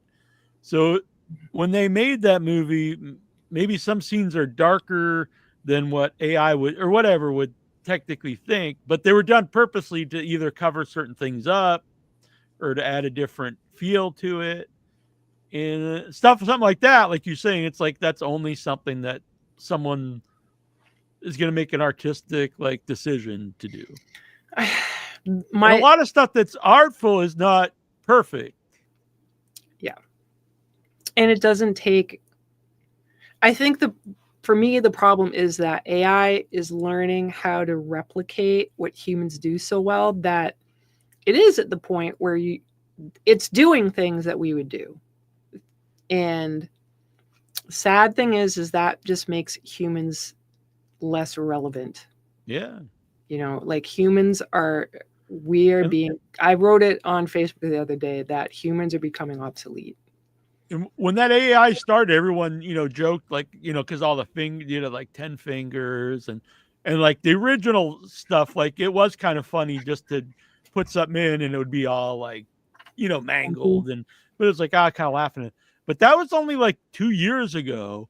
The stuff like some of that stuff on, like you said, you don't know if it is or not because it technically looks really good. The music, I've just fiddled around with it and it's like, it makes it in like 5 seconds. It's just insane. And even It's if like, what's you can the- even write the lyrics and then but say like I want it to sound like Metallica. You can't make it sound like it is Metallica, but you can make it sound like someone inspired by Metallica. You know what I mean? Which I'm sure there's a way you could do it where it sounds just like them, but they don't allow that in a lot of stuff because that would be like copyright or whatever. But that's advanced so much in a short period of time. And it'll just advance more and more. And Oh yeah, we're so fucked as far as not very news. long. Yeah, you could. Oh yeah, you could use it for real nefarious things. Yeah, that's the right use of nefarious. Yeah. Well, I actually I was listening to someone actually talk about that. It was an interesting thing about the rise of like the bots online. Yeah. And they say there are like people like laugh, oh, that's this made up conspiracy or whatever about the Russian bots but it's a real thing. You'll see, I'll even have once in a while pop up on my stuff, and the post blah blah. But they were saying like the more advanced those get and the more like, oh, this is a real person, it does like it can influence people to either vote a certain way or have oh well, there's a lot of people who want this to happen because there's all these bots all over the place. It's not just like, oh, they're making fake people who can go out and actually vote, but there's ways that you can make that to actually influence voting. And or it's anything. harvesting, and it's not just putting information out, it's harvesting it. So a bot comes in and blows up someone's post because they put out something that is very inflammatory. And then all these people have this giant argument, fist fight online. That's teaching. It's not just influencing them to fight, but it's also gathering information that it learns that it can be even better at manipulating. It's very so fun. Yeah. Enjoy horror while it lasts. Enjoy it all, friends. Just enjoy life. Just bask in whatever it is you love to There's do. even like scam like pages that'll be like selling like stuff really cheap, whatever, but it's like not real or whatever. And then it'll be like all these fake people popping up saying they bought it, and then it's not, but it's it's people just, oh, well, this must be legit because like there's 10 people saying that this site works, but then you'll see these other people saying it's a complete scam, and then you'll go look it up and it is a scam site. I mean, there's so many different ways you can use it. Sometimes it's like a counter company that comes in and they've got their own people saying, oh, it's a scam. So then that scares you away. So you don't buy it. And it's a mess. Just, I pray to God that Reddit stays pure because I've become quite the fan of Reddit. This is where you get your information now. Now the bot's going to start. There's some really crazy ass shit on Reddit though. I know, but it's cool and interesting. It depends where you're going. Well, the stuff I see. There is a Demon Tree subreddit. It actually exists. Really? Yeah, I saw Steve guy created one. Interesting. Cool. Yeah. Mm-hmm. But Reddit, so we're on Blue Sky too now. There's a Without Your Head on Blue Sky. Blue Sky, someone took my name. One person took my name. I don't know why. I mean, I know they didn't do it intentionally to take my name, but they're using my name. And they have great posts, so I will give them that. All right. The other person that has a hyphen has posted like nothing. So I've even been tempted to approach him and be like, hey, because the other one I use Dear Annabelle Lecter, but that's one letter too long. It's fucking It's lame. So now it's Dear Annabelle Lecter. No, Annabelle Lecter X, which is kind of also feels lame to me. But oh, we need to get Ryan on the show too. Ryan, that one we should probably do pretty soon because that's out now. The new Street Trash. So. Oh yeah, that'll be cool. Definitely. He's a cool guy, Ryan Kruger. You weren't on last time he was on when we did the Fried Berry show. So. Oh, I was not. No, it was me and Trista. It's strobe effect. Yeah, it says be careful though. That they might say it's a hate crime. Especially if I start doing my German accent. Oh my God, it's so nuts out there. Oh, what the fuck, world. But I've got the wonderful people without your head, yourself and Troy included. We've got an amazing community of so many lovely people I know from. I mean, I don't know what I would do without all this. I'd be crying in a ditch. I'd just be like crawling through the tunnels of the sewers of my soul. Well, yes, it's 11. We should wrap up anyway. It was a really fun show. Glad it was great. To see you again. Yeah, we'll nice to be here. Yeah, we'll try to. I haven't been to movies for a while. I know, so we'll try to do that Sunday. That'd be cool. That would be cool. Yeah, it'd be fun. All right, I'll just make so sure we'll it's not see. like Not a snowing. definite 100%. Let me check in with my cookie making family members. Yeah, but look at Vic. Yes. Oh, Vic Schiavone. Right, Vic. Nice to see you, sir. Spicy meatball. Right? Crying in a ditch, crawling through the sewers of your soul. Yes. Yeah. Yeah, I saw Robin was blaming me for your Facebook being an Italian. Yeah, I couldn't even handle it. It's like, yeah, that was so nuts, dude. Speaking of crazy AI shit, there I was having my day, chatting. Step away from my chat. My Facebook page is in Italian. That's really weird. So I'm like, well, okay, I know it's in Italian, so I must have pressed something. So I went over to the language thing. It was selected into English. It wasn't selected as Italian. So I don't know what that is. Yeah, I noticed that would be it. Like if I was in Italy, it would say you're in Italian. Yeah, right. So yeah. Oh, maybe. Yeah, that's interesting. You know what I mean? Yeah. Like it says English for me in a place where I speak English. So I'm sure if at any other place it would say you're looking at la. Right.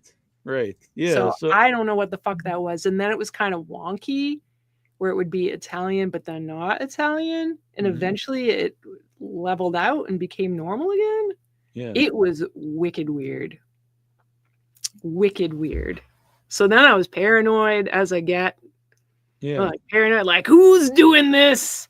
This is happening because of this reason. And I came up with all manner of reasons that someone would sabotage my profile. Mostly one reason. Huh. I won't get into that. All right. So I noticed that Andrew, my friend Andrew, is going to be in Arbor Day, and some of his buddies over at the coffee shop, they all speak like not like fluently, but they all know a little bit of like one of them speaks a little bit of German, one Russian. So, and I'm interested. And I use some app. I have to ask them again what it is, and like it just teaches you, I guess, pretty easily to learn different languages. So I would love to do that.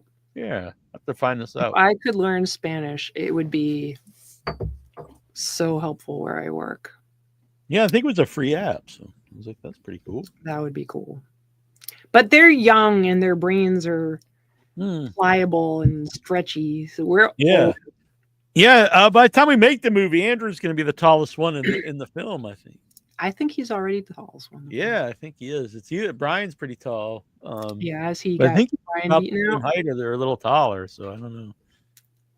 You're gonna have to like figure that out. He's gonna have those basement shoes that you've got. I'll have him doing the movie like Dorf. Do you remember Dorf? Dorf and Golf? Yes. That's all right. He can still be young and tall. Yeah, but you got to have the camera. Like, he's gonna be. Your camera situation's gonna start to change. Well, I think it's funny. It's Steve's the leader and he's the shortest. So I like it. Yeah. All right. He's like Napoleon. What about Napoleon? Like Napoleon complex. No. That's how my old dog was. He was tiny, but he thought he was fucking tough and would bark at big giant dogs and stuff. Like you. That's what I'm saying. Yeah, like me and Troy. It was me. Oh no, it was me and John making fun of Ian White in the restaurant, and then Troy's like, "Yeah, it's 2 5 guys are making fun of the 7-foot tall dude." And I was like, "Yeah, probably not." Hard. You've seen what it's like when tall people try to fight shorter people. Yeah, just kick them in the knee. Yeah, it's a struggle. Yeah, because then they'd have to bend down and like. John's having a beautiful time in Japan. Yeah, that's amazing. So excited. Yeah, it's crazy. That's awesome. Yeah, like, eat anything you can, like eat, because I was too chickenly and didn't get, because there's a lot of stuff that it's just in Japanese and you don't know what it is as an English speaking person, so you kind of just don't know. It's got fish in it. I don't know. I should have just done it, even if I didn't like it. I should have done it. So he's having a great time karaokeing at the tiny bar. Did you see these videos? I didn't see the videos, but I've seen tons of pictures, not just from him, but some other folks there. So yeah, that's really cool. Watch videos. Really cool. Watch Sean's videos. They're short and cute. It's cute. John Dugan, Grandpa from Texas Chainsaw Original 50th anniversary, apparently around the world tour. Yeah, he's got some sweet hair going. Who, John? Yeah. Yeah. Really long. And, yeah, I like it. Yeah, he's going back to his roots, his hippiedom. John is definitely the feisty hippie. He still has time to post about politics. I don't know how he does it. I'm watching this cute video and then trying to scroll. I was actually going to show my mom, who's of the same time. Yeah. Like, look at this. Because I don't know if she gives a shit, but she knows who he is because I mentioned him. Yeah. Yeah. The hippie, the political, hold up a sign. Yeah. He's a good man. Yeah. John's great. It was awesome that we got to hang out with John and everybody not too long ago there. That was an eventful October. Really was. It was a very eventful October. Yeah. I sent you the link for all the photos. If you need it again, I'll send Cool. All the John photos? Or all the Halloween photos? Halloween. Did you send it in an email? No, I can do that. It'd probably be easier because I know stuff gets a lot. Because then you can put a heading on it and then I can look. Right. Did I ever show you these shirts that Jason sent me? What is this? These are t-shirts that Jason sent me. Jason Minton? Yeah. Jason Minton. Have you seen these videos? Oh my God. No. Stop it. Oh my God. I wore this actually on an episode of the rest. Wow. That. Wow. Wow. Okay. I can't wear them around town. So he has this this YouTube channel that's really taken off. It's called something like Southern Eats. I'm gonna find it. I think it's Appalachian Eats. It's not. It's something Southern. Southern. Oh, it used to be Appalachian Eats. Was the name of the channel? Southern. Or Appalachian Tries. Southerners. So he was telling me he was going to get him. He's going to make people drink that coffee that he sent me that I wouldn't try. The poop coffee. I think it's no.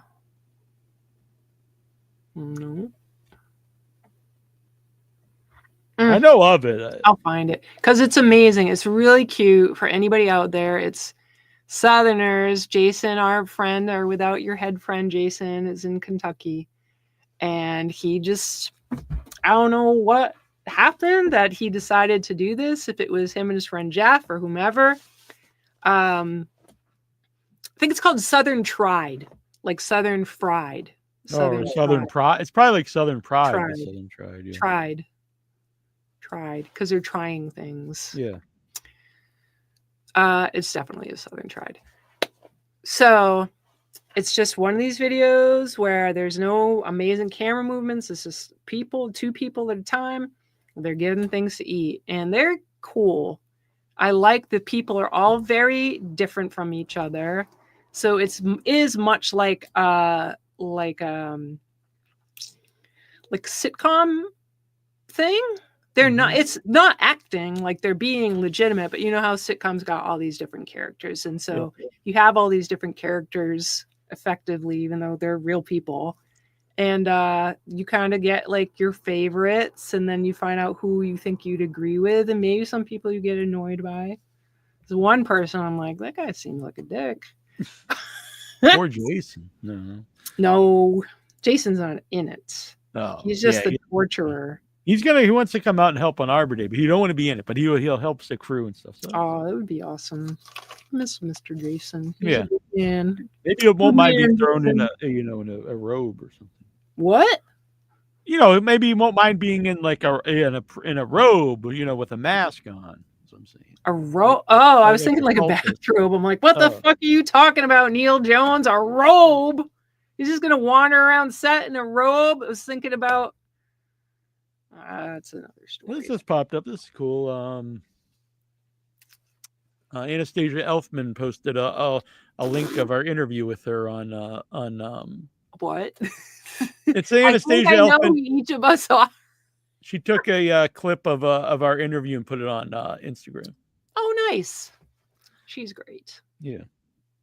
Check out all the shows. You can go on withoutyourhead.com. You can be on the YouTube channel. There's the bajillion different shows with a bajillion different people involved in horror and some so cinema, in one it's 11/11. That's angel numbers. Ooh. Yeah. Make a wish.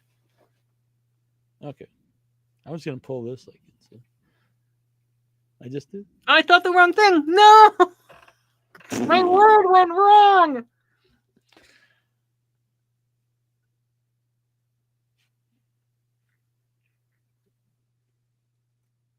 Come on, change. Change. Staring down the time. I don't want to be disrespectful and have my wish like thrown like, oh really? You can't respect 11/11. Ha ha! Forget your wish, fool. I'm still waiting. You can talk while I wait, but you don't have a special wish.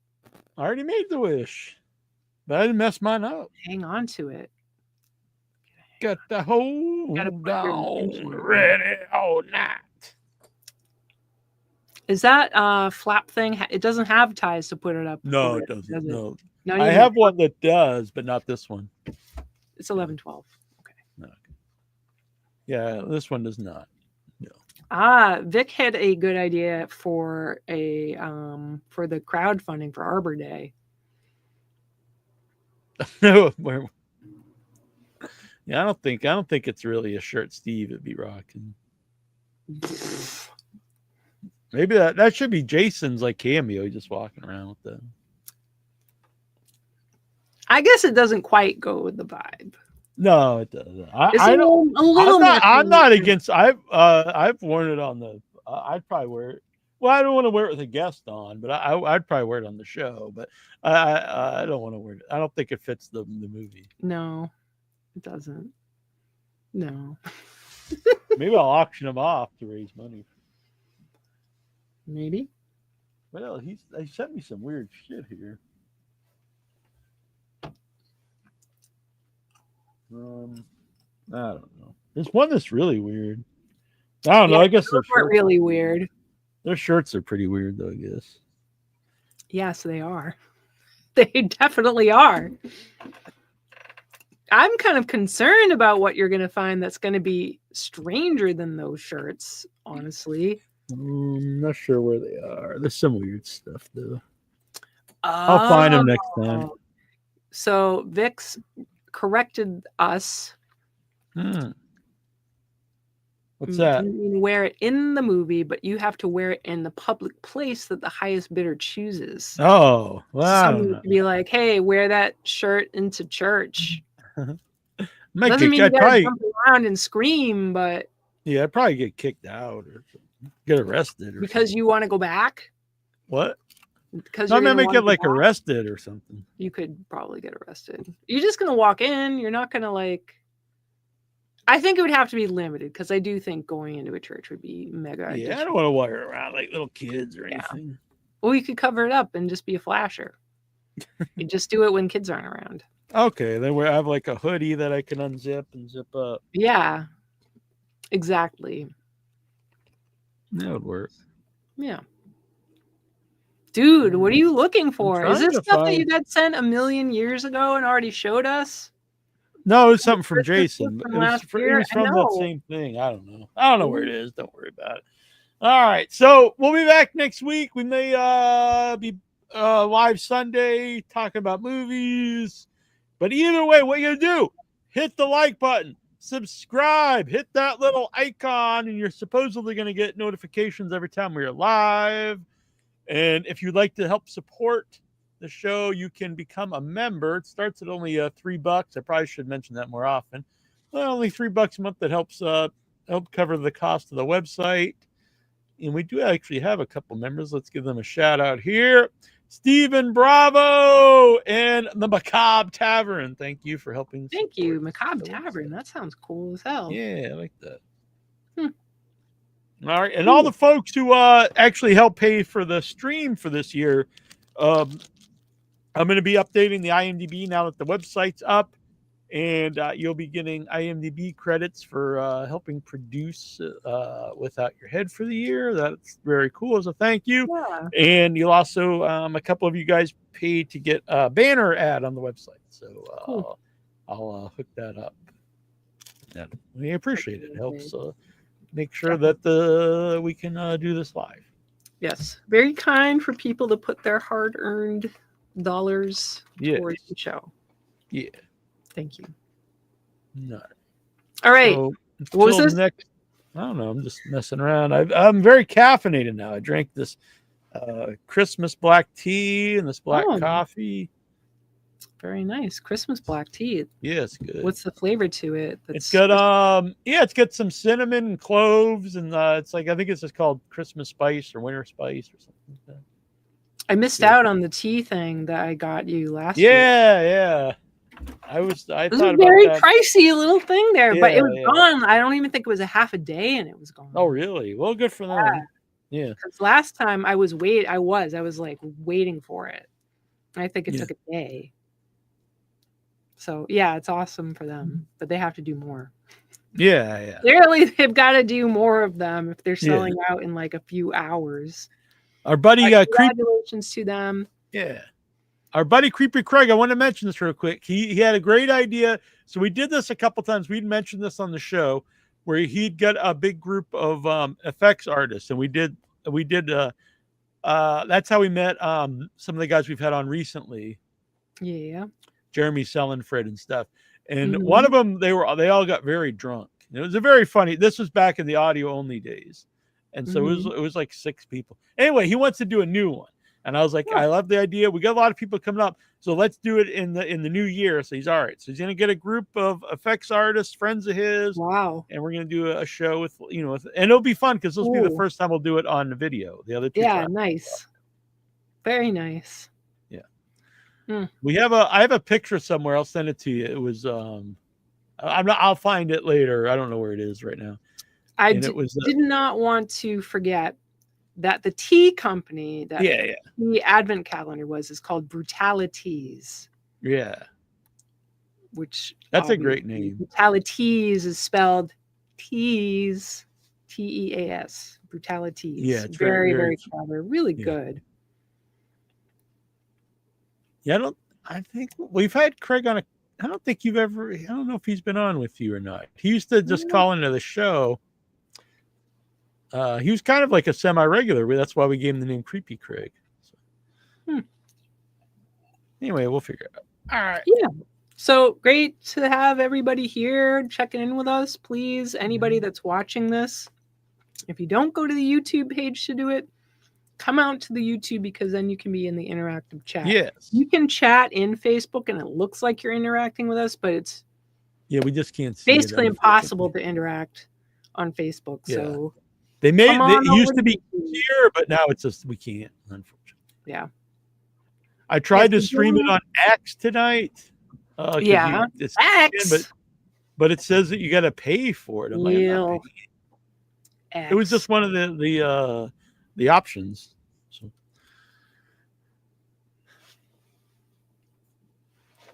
Boo. I got a thing. The Without Your Head TikTok. I guess we get enough followers, whatever. We can do live streams off TikTok. Oh, very good. That would Cool. work out. That's something. Until TikTok goes away. Apparently, it's going to. No, I think they've already bipartisan decision to like get TikTok to squeeze TikTok so that China isn't in charge of it anymore. It's so weird. I think that only comes up every once in a while, then they forget about it once they actually are elected and stuff. But anyway, we'll bipartisan, so it's not like they can use it against each other. Everybody agrees. Yeah, we'll see. I think it's been forgotten about already. So happy birthday, Terrible Troy. Yeah, Troy. This is Nasty Neal. This is Annabelle Lecter. And this is Without Your Head.